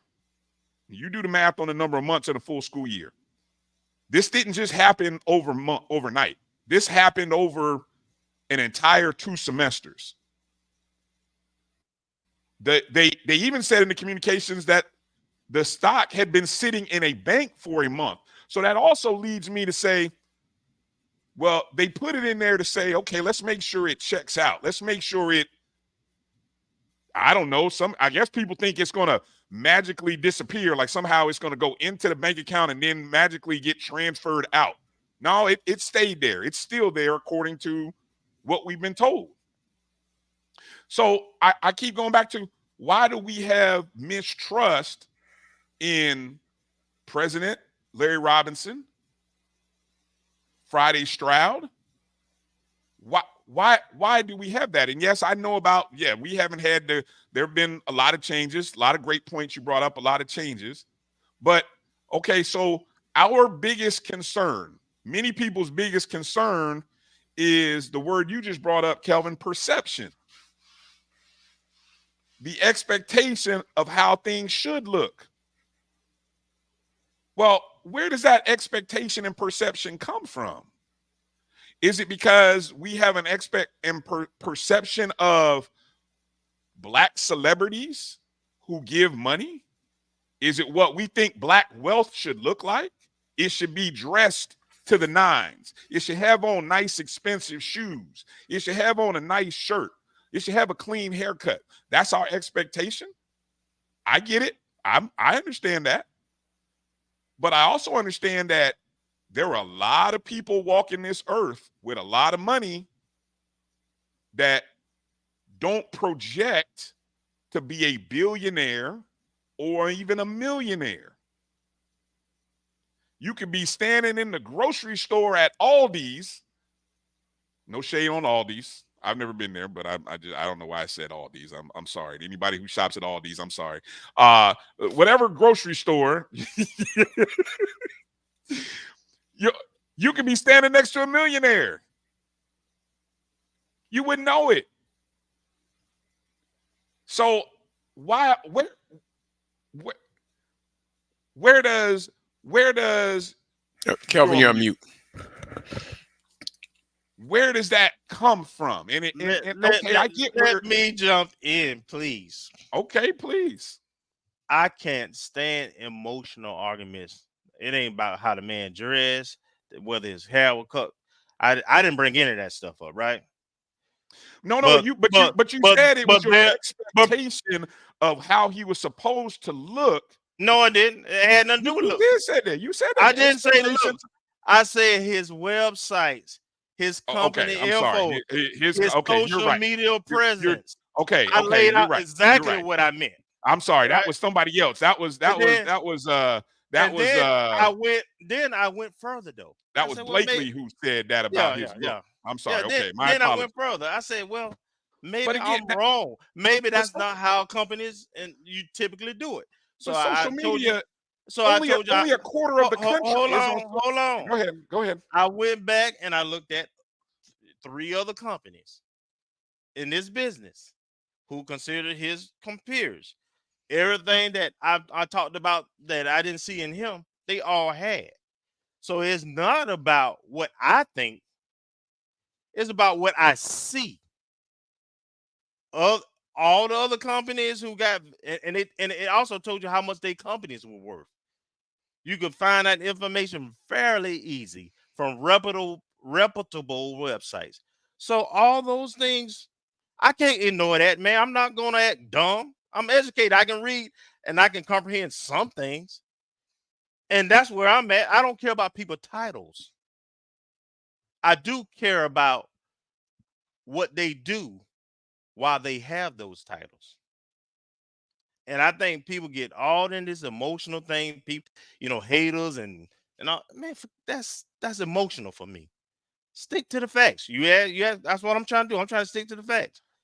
Nothing in his profile that I can see, other than what wasn't. That's right. I can't guess. I can only go by what he and his company put out. Same with any other trust or any other company. Now it's private. It could be legit. I'm not. Now, once have you heard me say it wasn't legit? What I said, these specific things are red flags. They cause concern, and that is reasonable. And if people don't understand that and they don't have any questions, then that's unfortunate. That's what I would say. That was unfortunate. And let me jump in, Kelvin, and kind of tie into your thing that, I've seen some of the past articles about previous universities that Mr. Jeremy has attempted to donate to for whatever reason. And so you line up all these things that What universities, Marcus? Because that's uh, even I'm seeing people Coastal Carolina. Well, I saw the main ones of Coastal Carolina about 4 years ago. He dropped them. I'm not going to get into. I'm just in terms of things. But that's important though. Because Bryan, let me finish. Yeah, I'm sorry. The things that happened, the transaction did not happen for whatever reason. Right. And so the intent, of looking at it is that, okay, there's a series of things that are happening or didn't happen for whatever reason or different reasons that are going on, coupled with some of the things that Kelvin brought up. So healthy suspicion, I believe, is merited. To do due diligence from someone who's not had a history, has no ties to FAMU that we know of, with a business that we don't really know much about. We know they make hemp-related products. And so I was thinking, ooh, that's a lot of weed. And then I was looking, okay, they're out in Texas. And so I didn't know to what degree it had some relations with the FAMU, a medical marijuana study and all those type things. So that was another thing. I wonder if there was a partnership or something there. But the other not interesting, but the thing that we've seen it devolve to, and I'm potentially using that word, is that there's the defenders of, hey, we couldn't, they're either defending the university's leadership, or you're defending it or attacking it. It goes both ways, attacking either based on racial lines, maybe within intra-racial lines or HBCU type things. So it's like a whole different faction of people coming from different perspectives and either being on one side or accusing others of being haters or someone for whatever, a lot of different reasons, whatever perspective is. And so that's the other dynamic in here that makes it more emotional, is that we, of course, all have our own perspectives. And if the certain wording or a certain bent is taken towards that, then there's a side that's going to get defensive for whatever reason, either defending the FAMU name, the FAMU leadership, defending, or why can't, if this gentleman, if it is legitimate and this gentleman donates the money, then how come we didn't have the same scrutiny when it happened? When a white gentleman does it, why didn't we have the same scrutiny or the same type of attack if another school, a HBCU, got bamboozled by someone for some amount of money? So there's all these little barbs being thrown out for different factions, either protecting FAMU's name, protecting the president's name, protecting black people versus white people, all these other things that are going on that just create this whole dynamic around whether this is legitimate or not. And people are putting their stake in the ground based on that paradigm or that perspective. So that's another thing that's just creating a whole firestorm around this in terms of the intent of the person. Why would someone, it's gone beyond, okay, objective things that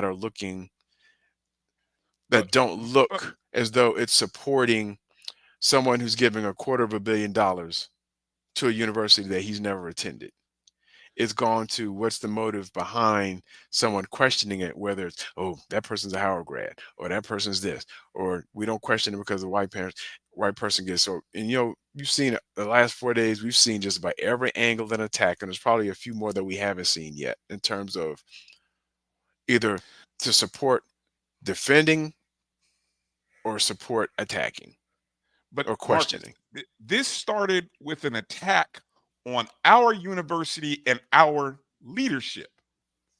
That's where this started. So I'm in that category. If I'm not going to apologize for pushing back on anybody who is attacking and saying and hold on. Here's what I think is interesting for me.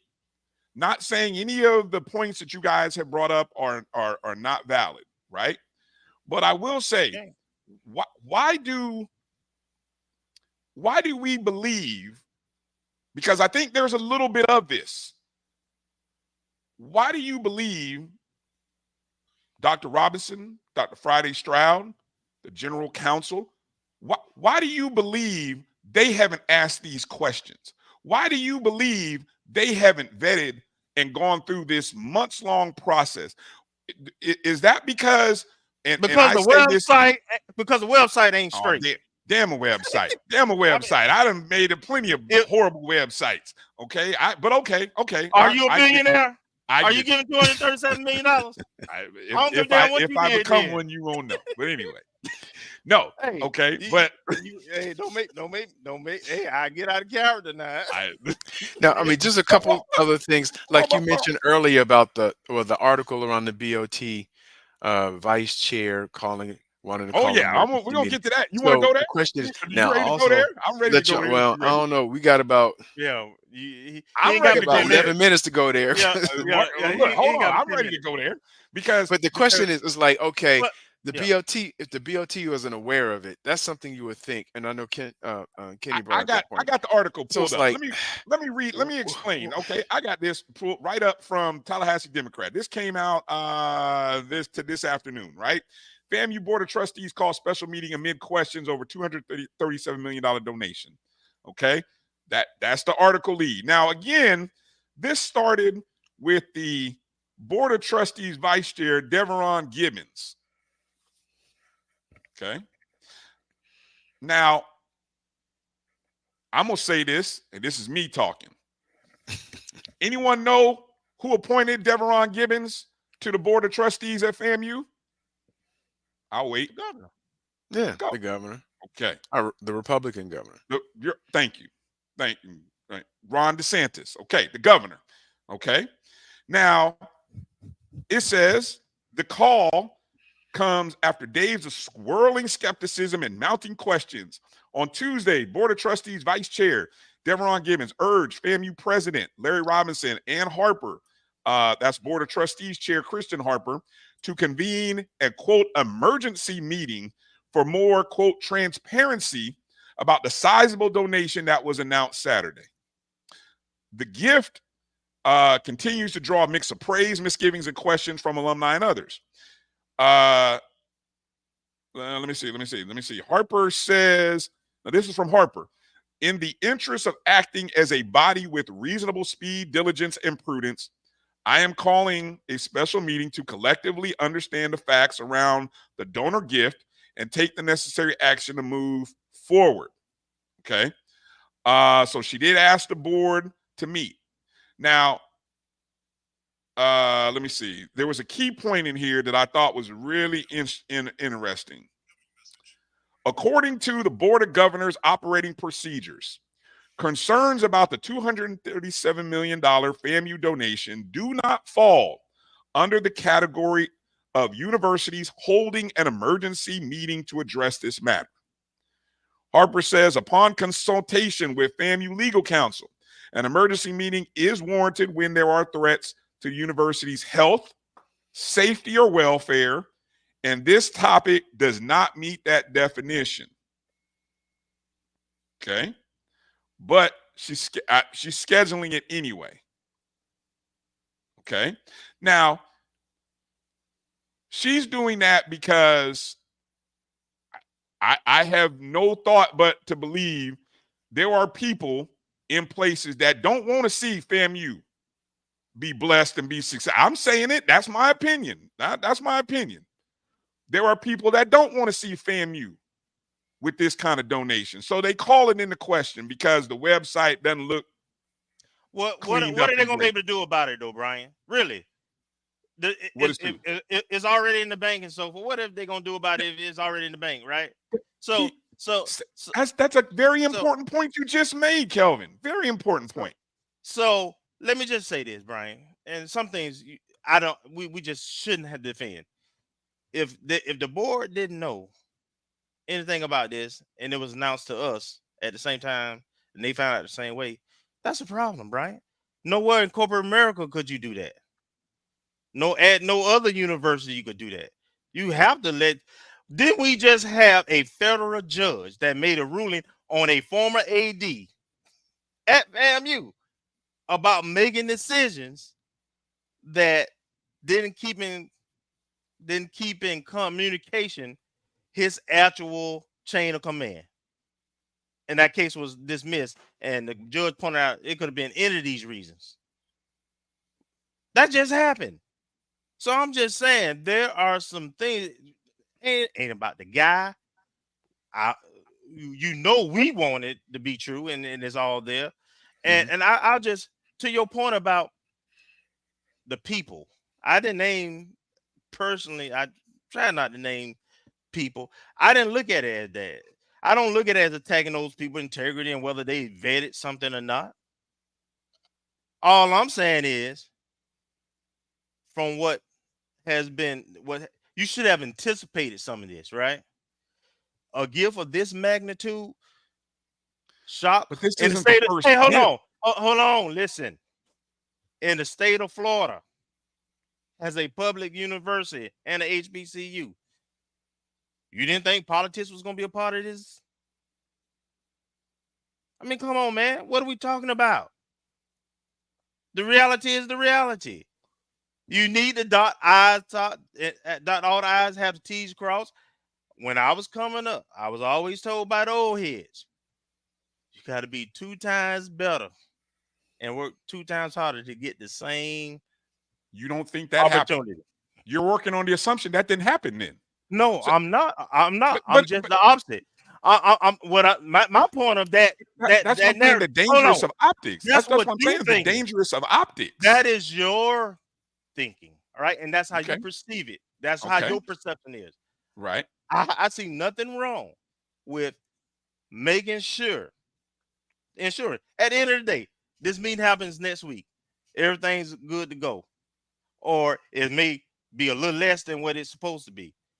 There's no harm, no foul, and everybody on the same page. What should happen, and the reason why, if you had brought it to the board of trustees first before this came out, we wouldn't be here. The board would all be on the same page. They were already known. We done went through this. Y'all informed us of it. Y'all done did you dotted your I's, crossed your T's, and they could have came out with a statement jointly. Hey, no, we've all seen this, et cetera, and this would have had a short lifespan. But that didn't happen, so it's got a little longer lifespan. And and there's nothing wrong with verifying and validating.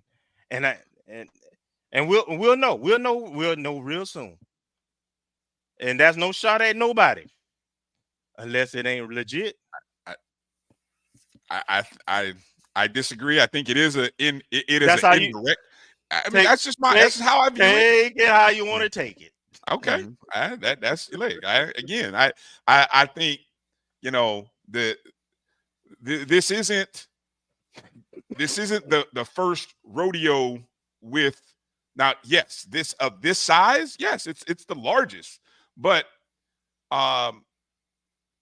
you know, I think for many people we don't understand how the process of donations are given. If I recall, in that initial communications and I'm going to see if I can pull it up, the initial communications that came from the communications department. Let me see if I can pull it up here, and I go all these text threads. Well, while you're doing that, Brian, yes, I guess, and I've seen some points in the chat, and so you know I guess one of your main thrusts is, you know, why would we distrust the leadership or not believe they wouldn't have done their due diligence? I don't know if it's a matter of, and I can only speak for myself. I know some folks may say, Larry needs the belt, all this other stuff. But the thing is, some of the things like communication with the BOT and perhaps having a unified front and sharing information with them. When we've had recent examples, with another coaching search that seemed to get fumbled for whatever reason and undermine faith. You go back to the 1A move, you have some things there. You have the series of athletic directors going on. So in terms of, for lack of a better term, bad memories or PTSD from past failures at the leadership position, it would make it's not a stretch for those things to creep into mind when something like this comes into play, especially if a BOT chair or BOT member, for whatever reason, goes to the Democrat and mentions it. That's a whole other thing that I don't necessarily agree with, but that we need an emergency meeting because this is the first time I've heard of it. Is it showboating, grandstanding, or is it a legitimate concern? Don't know. So, and that kind of avails itself to all these conspiracy theories, and he's a DeSantis appointee and he's a mole and all this other stuff that goes into what I was talking about earlier. But those things could have been avoided by letting the people that know, and Kelvin kind of hit a little bit, because I was wondering, I don't know if the NDA, depending on who signs it, if that precluded letting the BOT members know, because apparently this is a 5 or 6 month protracted discussion and investigation or whatever vetting was being done on the FAMU side. So we don't know to what degree and what depth. So we're just getting information. We're 4 days in, and we're Columbo and Scooby-Doo and everybody else, and they've had 5 or 6 months to deep in, Magnum PI, whoever else you want to call it, the Equalizer, and Marcus. go into all this stuff. And so it's like, okay, you want to believe that everything's legit up and up, and Dr. Robinson, Dr. Friday Shroud did all this stuff. But then on the other hand, you have stigmas that we carry, whether it be the stigma of the cloud or the perception of HBCU mismanagement, whether it be FAMU specific in terms of balls that have been dropped in terms of athletics, in terms of the turnstile at certain key positions. So all those things come into play and create that cloud of doubt, legitimate or not. But then you couple that with the information that we as amateur detectives look up, like, hey, this website looked like, something from 2000, something in 2000 from 2004 with HTML, using a Gmail address for the website. And I don't even get into that dressing type stuff, but apparently, that if you're not wearing a certain look or whatever, then that delegitimizes you as well. But there's just some other things that you would think would be in place, or in terms of presentation, that would be in alignment with someone who's giving $250 million. Can I read this again from out of the communication that came on Sunday? I mean, we read it, but what is communications? You ain't reading the whole thing, is you? Just a paragraph, a key paragraph. Mr. Jerami's $237,750,000 stock transfer was received in the same manner in which we have accepted all other stocks donated to the university through the FAMU Foundation, Inc. As with any non-cash gift received, such as cryptocurrency, real estate, and stocks, it will be converted to cash and recorded appropriately.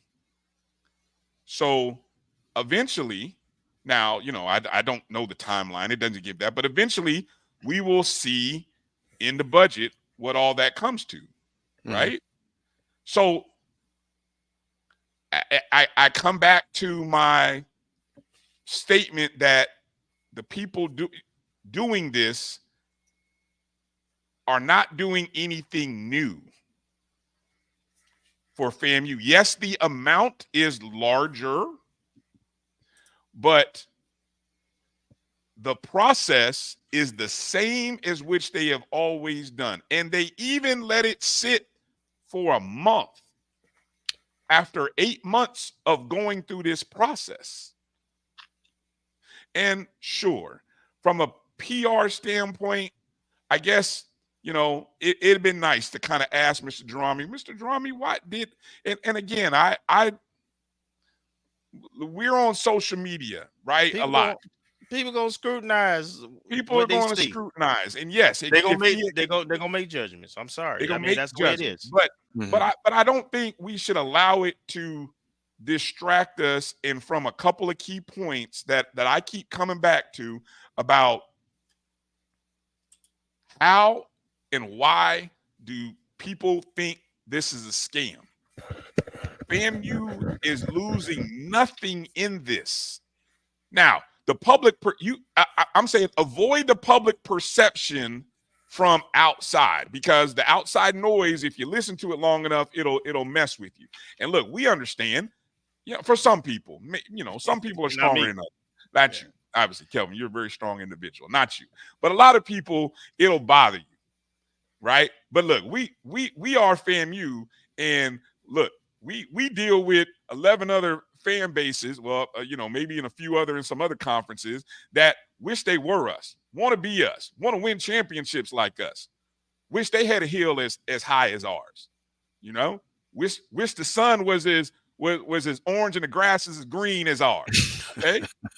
So we understand where that comes from. All right, come with the turf. When you number one, heavy is the head that wears the crown. Exactly. So I guess I would like to just kind of say, don't be so caught up in the distraction and the because the PR doesn't look good, but focus in on what really is. And what really is that what I just read to you from the Office of Communications, that this is something that has happened and has happened before. The process is the same process as has happened. And unfortunately, I'm sorry that certain people on the board of trustees, you heard Chairman Harper, what she said. I'm sorry that they weren't involved. I'm sorry. I apparently, I don't even know if I can say what I was just about to say. There may be other people who wish they were involved. That's all I'll say. There are other people who wish they would have known. But I will say, I feel confident that, look, I'm going to use a real simple analogy. We know a lot of T-shirt vendors, guys, right? And just because I choose to get my T-shirt printed with that vendor and I didn't use that vendor over there, doesn't mean that vendor over there ain't good. It just, I happen to use that vendor to print my T-shirts. Well, the same thing might have probably was done over the past 8 months in vetting not only Mr. Jerami, his business, this trust, and this money. But, that's just how I see it. I know a lot of people are going to see it different ways. Mm-hmm. And that's the only thing I can say is, Bring me my money. Bring me my money. Yeah, just do you patient. Love the black man? Yeah, be patient and let it play out. I just, show me the money. Yeah, show me the money. Okay, it's coming. I don't, people, I see, I don't know how. Let me ask this: how would you have presented this? Let me give y'all, maybe this is a good final question after this. Let's just play PR agent, Kelvin Rozier PR, Marcus Green PR. Kelvin, how would you have advised, if you were sitting at that table and had an opportunity, how would you have advised FAMU to present this? When would you have advised them to present this from a PR perspective? Because that's what I see is probably the biggest when we travesty in all this. When we done cashed in and we know exactly what the value is. And I would have definitely made sure that all the board and would have known and about it. But I mean, that's my answer essentially. Once it's cashed in. Okay, fair. Marcus, how about you? Same. You know, I mean, they've let it sit for a month, but yeah, I would probably would have kept it under wraps and then have them come back for a special ceremony versus graduation. You know, once everything has been made, I guess the term is liquid. You know, everything's been transferred over, and give the board a heads up. You know, so that there's none of this out of left field supposed unawareness of what's going on. So those two things, and then everybody else can just, you know, clam up, because then by then it's water under the bridge. He could have, I don't know, he could have a MySpace account. But if there's 200 plus million in the bank, then, you know, if he wants to rock with MySpace and still have a profile for when he was in 3rd grade, fine with it, as long as the money is already there. Right. And he doesn't have to go on other shows to try to justify, okay, this is why it came out this way. And also I sent y'all a text, like, if I won the, you know, the Powerball or something like that, I mean, I probably would have rolled the same way he did. I would have put in a trust, get somebody, hire somebody or a lawyer or somebody to go down and do that, because I wouldn't want my name out there. Somebody else to be the front man. Yep. Anybody thrown that? Anybody thought about that thought in their head that, you know, you know, that he might be the front for somebody else? Yes, absolutely. Yes, that is a possibility. Mm-hmm. And actually, in some ways, I'm a little bit hopeful. I like what Demetrius said. Demetrius said, I wouldn't have told none of y'all. Just started spending it. Beautiful. Exactly. You know, maybe so. Public university, right. Follow the rules. Well, that's how you stay out of that's how you stay out of trouble, and you don't lose court cases. I did see, Marcus, you posted this. I see that the Gathering of Old Men podcast. I'm looking at a tweet here. Troy White, who they're gonna supposed to have they will have Gregory Jerami on their show tomorrow night, 8 p.m. Eastern. Fat Mouth Sports. If you want to follow, if you check out, that is the Fat Mouth Sports Network. They are the host. They will be interviewing Mr. Jerami live. And apparently from the chat, I don't know if he was on Roland Martin today. I know Roland Martin was one of the subjects between that and some other stuff today, but I don't watch Roland Martin too tight. But I'm gonna stay away from commenting about Roland. But anyway, y'all can drink that Kool-Aid if you want. I'm not. But I don't know. Apparently he was on there. So who was on there? Wait a minute, who was on there? Jerami was on there? That's what it sounds like from the chat. I didn't watch it. I didn't watch any clips, but I heard someone say, I don't know if they were implying he was on there. I'm gonna scroll back up in the chat. They said something about where was it? I don't know if they were talking about Jerome or somebody else. Yeah, y'all make sure to check out, follow at Fat Mouth Sports. Shout out for being in the Radical chat. Rattler said at 10:03 he made it to Roland Martin because of Blakely tagging Roland Martin in an attempt to create national embarrassment for FAMU in the wake of his leadership. Yeah. So I don't know if. So I don't know if you're talking about Blakely or. Yeah, Blakely. Oh, okay. Yeah. He might be talking about Blakely. And again, my only criticism is, y'all gave. I mean, hey, more power to him, man. I mean, y'all, he got everybody he got folks worked up. And so, well, he stoked the fears. He's doing the same thing that 45 does with everybody else. He stoked the fears. Well said. Can we do this though? And now we're gonna try to close this segment, but let's just wait and see where this thing at. Yep.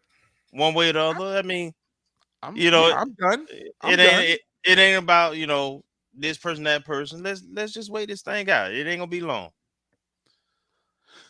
Well, I mean, it could be long. No, obviously it won't. It won't be long. Okay. It won't be long. Trust me. Okay. I don't want none of. I don't want none of us to have to eat crow. See, that's the other thing, the pride. Oh, the pride thing too. That's getting in there too. Yeah, I'm just saying.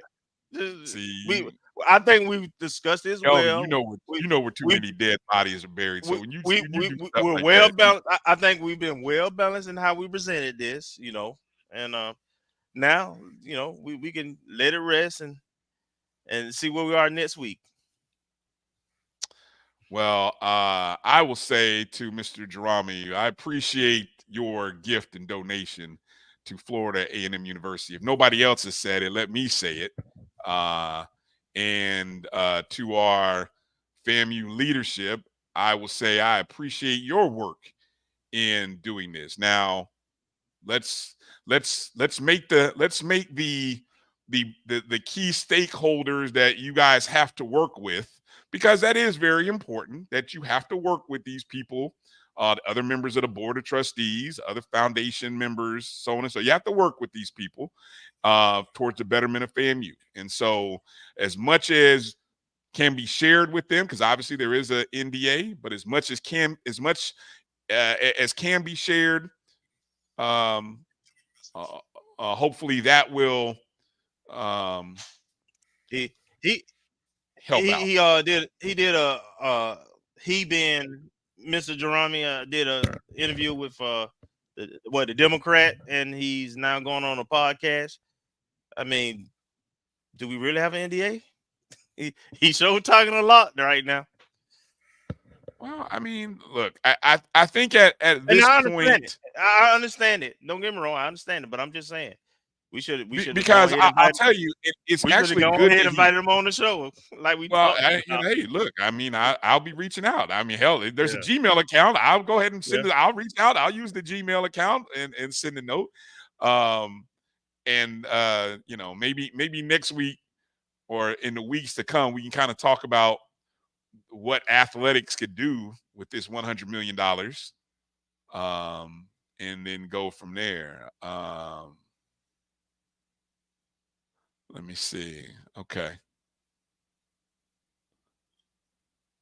I don't know. You can't control what other people do, folks. We can't. If folks don't want to report the truth, if they find out to be wrong, that's on them. But I tell you who will come back and definitely say what's what, the ONG StrikeZone. I can speak for me. Right. Kelvin will lead that show, and I will sit here with tape over my mouth. Ain't nothing to lead. We on the same team. Just exactly. Just get rid of some of them question marks, them red flags for me. Just a quick softball update. Bama State is up 5-2 over Jackson State right now in the bottom of the 8th. So this game must have went extra innings, and they erupted for 3 runs in the top of the 8th. Okay. All right. So we might be seeing. Well, we were going to see a SWAC East foe, because I think we play the winner of this game. So we're going to see a SWAC East foe regardless. SWAC East, definitely. Hey, look, definitely if I were, I'm like with Dr. Lori there. If I were giving money to FAMU at this point, I'm giving it anonymously. I ain't letting y'all. Why? If it's legit, why? That makes no sense to me. If I got $10 million and I'm gonna give it to FAMU, I'm gonna give them $10 million. You're not gonna believe it's legit. You're not gonna believe it. You don't believe this. Hey, you don't believe this. It ain't gonna matter what people believe, because my website gonna be tied.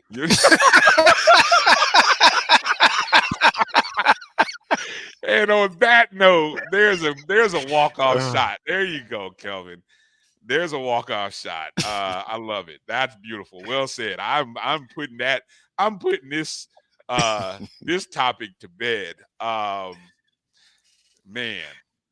Okay. Now I'm gonna have to be out, but I know there's a couple folks asking, and I'm just doing the numbers. Yeah, 1, go 2, ahead. 3, Yeah. 4, 5. We've had 6 commitments in the last since the end of April. A shot in the gap. Jackson State got a runner on board, but we've had 6 commitments. I think all on the defensive side too. So we had Corey Collier, a former 4-star safety commit last week. We've had, I don't know how to pronounce his name, Lattery Kinsler Jr. from Pahokie's class of 2020, defensive end, he's bounced from Syracuse to FIU. And we offered him when he was transitioning first in the portal from Syracuse, and he ended up going to FIU. So we were familiar with him. Bryan Norris, linebacker from, USF. I think he's from USF. Gunnar Trout, high school kicker, another kicker. We got kickers on lock. He's state champion Cocoa High School for Class 2A Suburban. And last but not least today, Stantavia Smith, who's a defensive end, defensive lineman, goes about 6'1", 6'2", 260, 3-star player, plays for, I don't know if it's Doherty or Doherty High School, but it's in Albany, Georgia. Oh, Albany, Georgia. And he's class of 2023, so he's still got, as long as he didn't play more than 4 games this past year, and I hadn't checked. But he's got 4 years of eligibility. So defensive special teams was getting bulked up. When did I tweet out that article from who was it who was keeping track of FBS to FCS transfers? Sam Herder from Sam Herder. I tweeted that out earlier. I think it was Monday when I tweeted it out. We were at 15, which was the most among all HBCUs, might be one of the most among all of FCS schools. In some of these transfers, more recent ones, they would add on to that number, yes? I'm not sure which ones he included. If he sent it out Monday, he might already have Bryan Norris, but he may not have Stantavia Smith from today. Okay. But there's one person who was on there that was, I'm not sure if they're still on there. And that was Davion Walker, the wide receiver we had a commitment from back in December. I don't know if he decommitted or if he's on campus or what happened there, but we haven't heard a lot about him. Marcus, didn't we have some guys jump out the portal too? We did. We had at least, I think we had, well, actually I got my PowerPoint up. Let me tell you.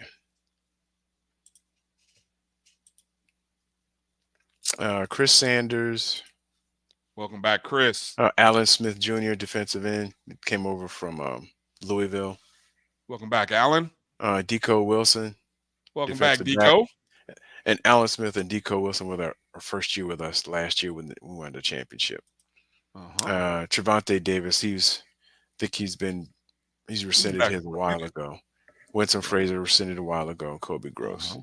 So we've had those folks that are rescinded. There may be more. I don't know about Eric Horn, but I suspect he may be coming back. It appears we got a surprise returnee too, who missed last year.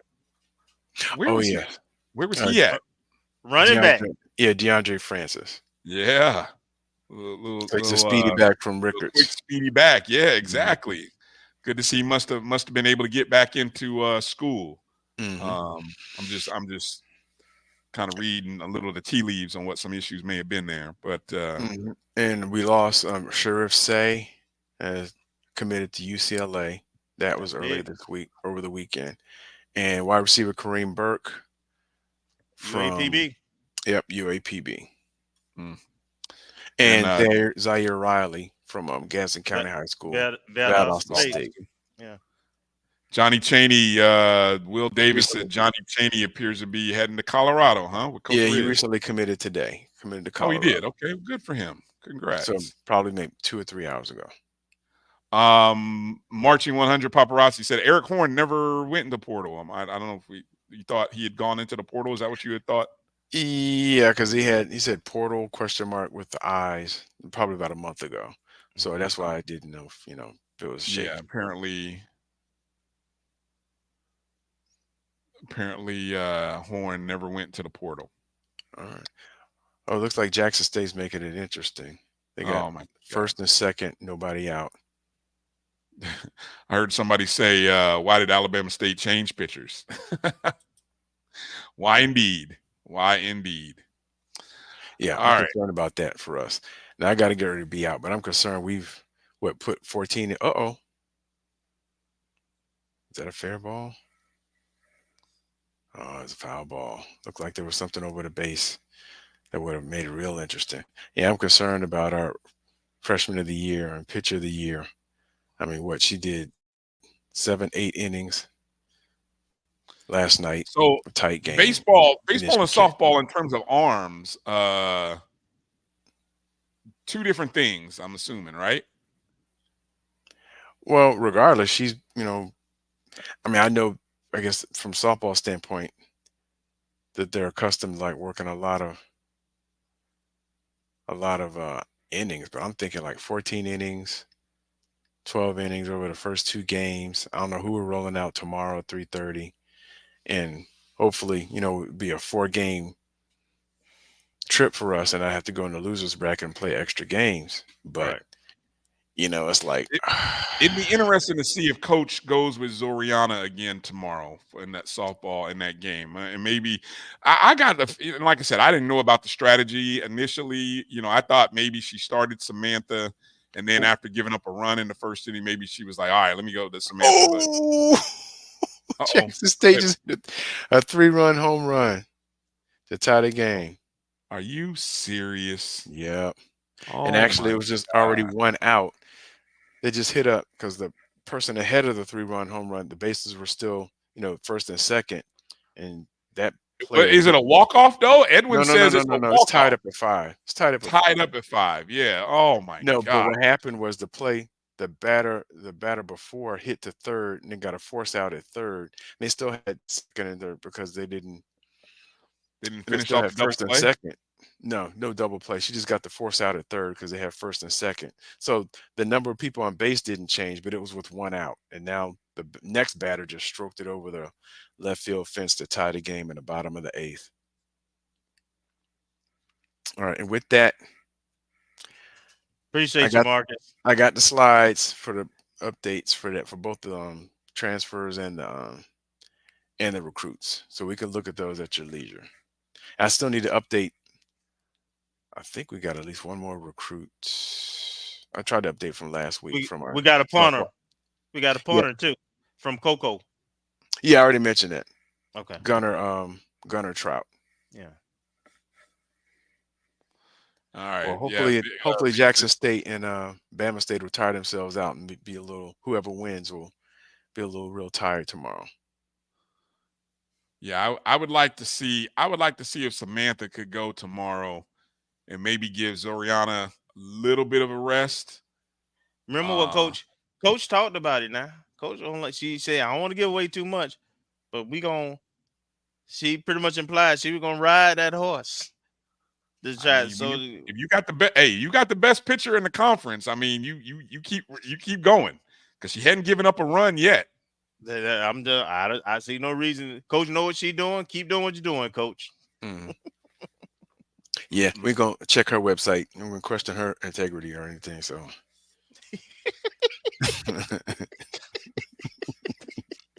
all right. On that note, Marcus, you're too much.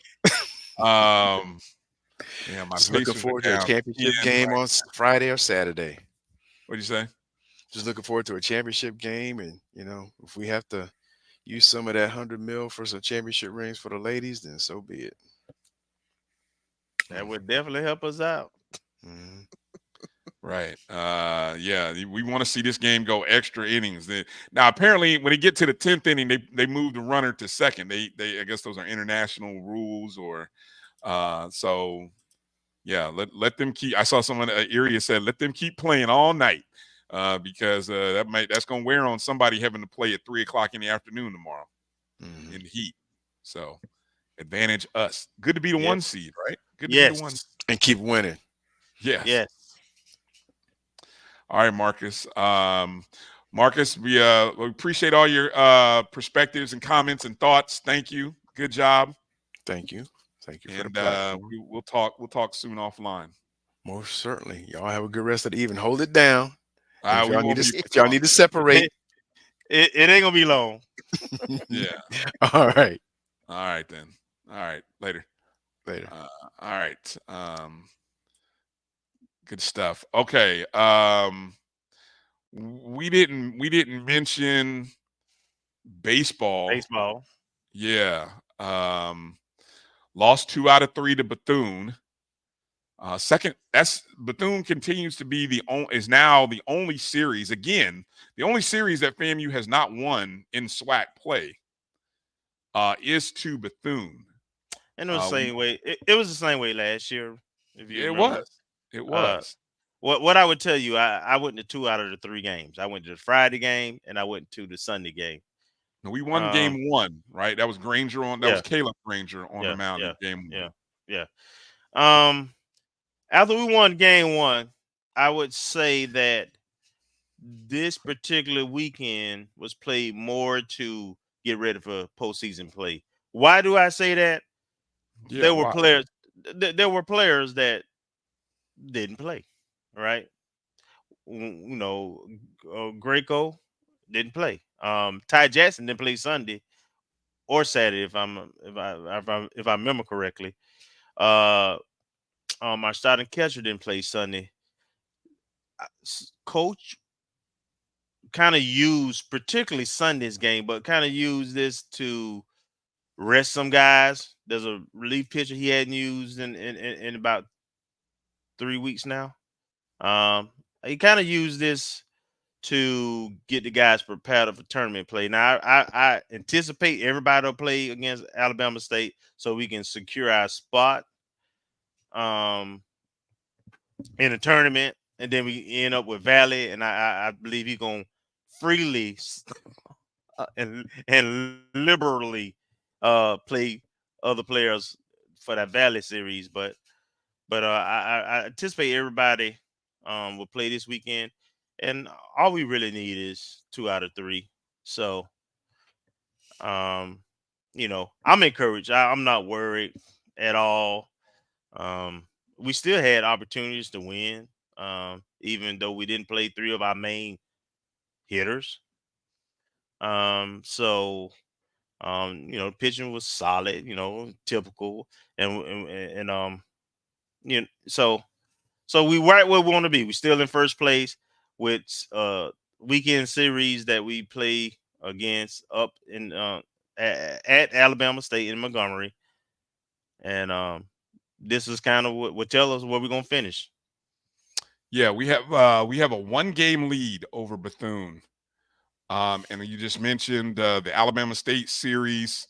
We're actually 3 up on them. Alabama State has won 3 in a row. Let's see, who does Bethune have this weekend?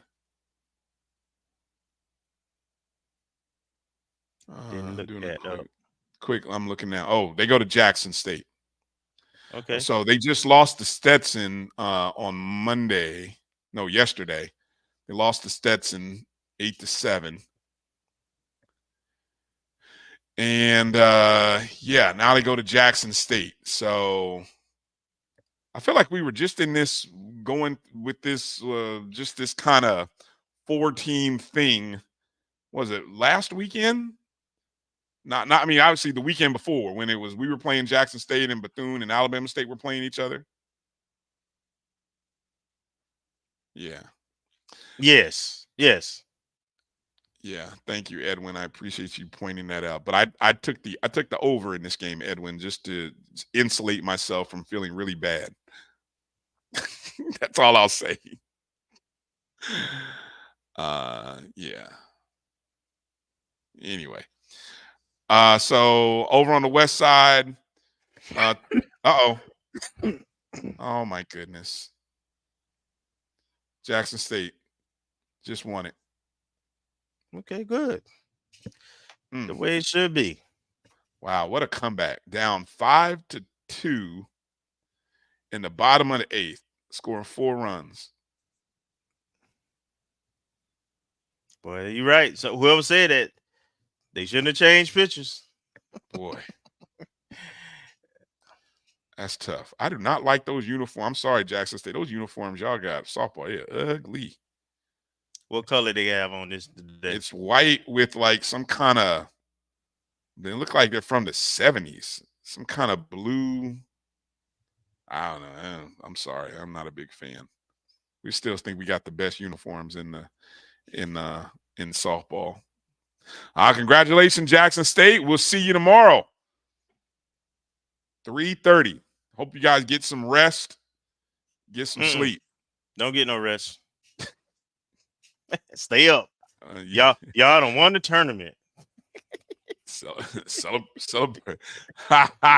Victor, there you go. Exactly. WordPress uniforms. There you go.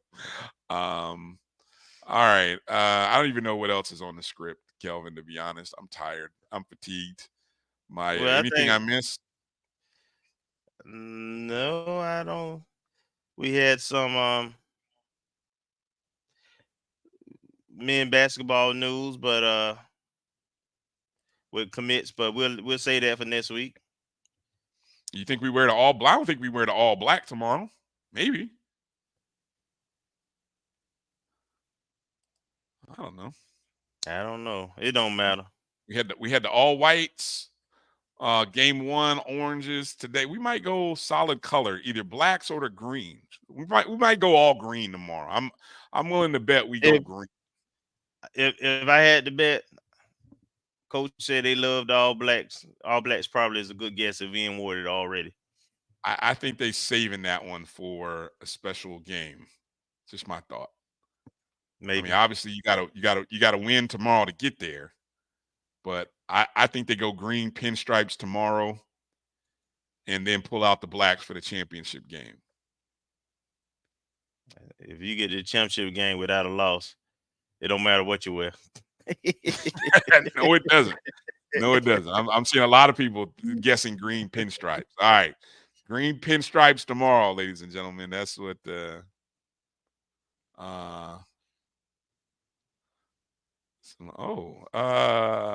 wait a minute. Who? Okay, whose braids do I like most? Simone or AD? AD. Who's AD?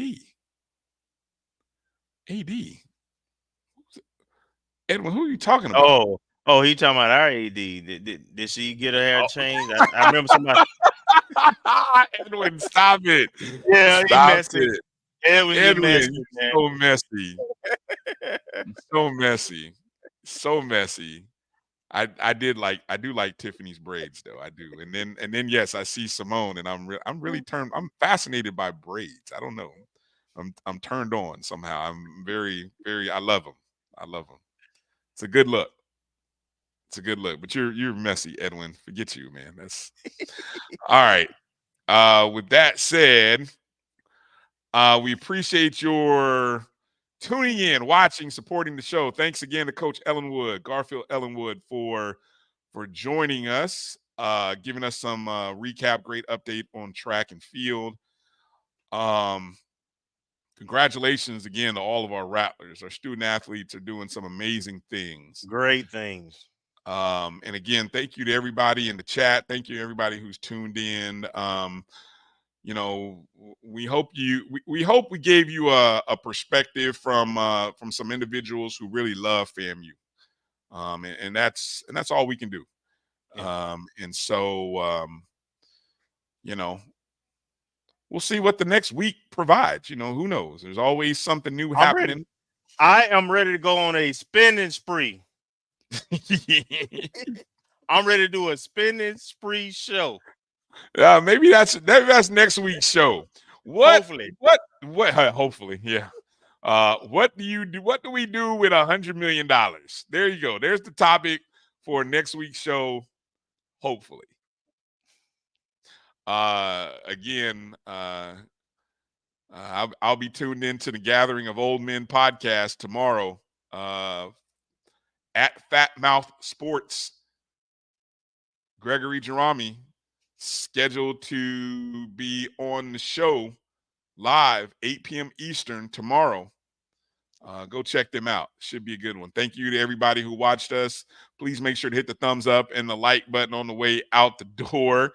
Again, you can always You can always donate and give to the show. You can always drop a button, drop a little something in the super chat on the JBN out. I'm with you, Vic. JBN page. Those busy bee bathrooms are the bomb. I'm with you. That's what we're gonna put in Bragg. I want the icing machines too. You can always donate to the show on the Cash App or hit that square QR code right there. We always appreciate the donations, appreciate the support. We are making plans to try to be in Tampa for the National Alumni Association, whether they invite us or not, whether we may have our own doggone town hall. Might be a lot to talk about at that thing at the end of the month. Who knows? But we plan on being there. Whether they let us in or not, that's a whole nother story. We'll have to stay tuned. We may have to find a local. Hey, any local establishments in Tampa interested in hosting a show? Let us know. We'd love, maybe we could do a show from a local restaurant. Or you guys got any ideas or any good suggestions? Send us an email, ongstrikezone@gmail.com. There is Be Out Day on Saturday. Where? In Tampa? Yeah. Where?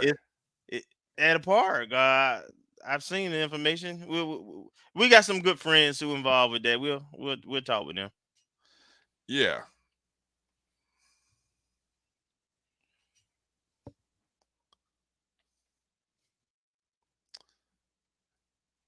All right. So yeah, let's wrap it up. Appreciate everybody for watching, tuning in. Again, thanks to Marcus. You guys do something good do something positive with the rest of your day today. It's only a few hours left before you go to bed. And if you really care about FAMU, keep FAMU in your prayers. That's about all I can really ask and say. Yeah. All right. Champions. Remember that. Remember that. We champions, right? Put some respect on our name. For Marcus Green and Kelvin Rozier, I'm Bryan Fulford. Thank you, Rattler Nation. Thank you, HBCU Diaspora, for tuning in and watching us. Make sure you're following us on Facebook, X, Instagram, and YouTube at ONG StrikeZone.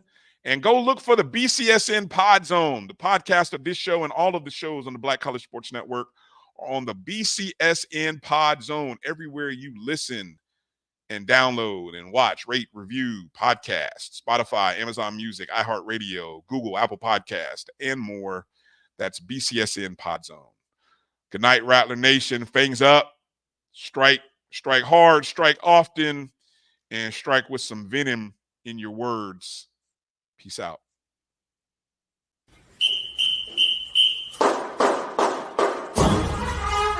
Thank you.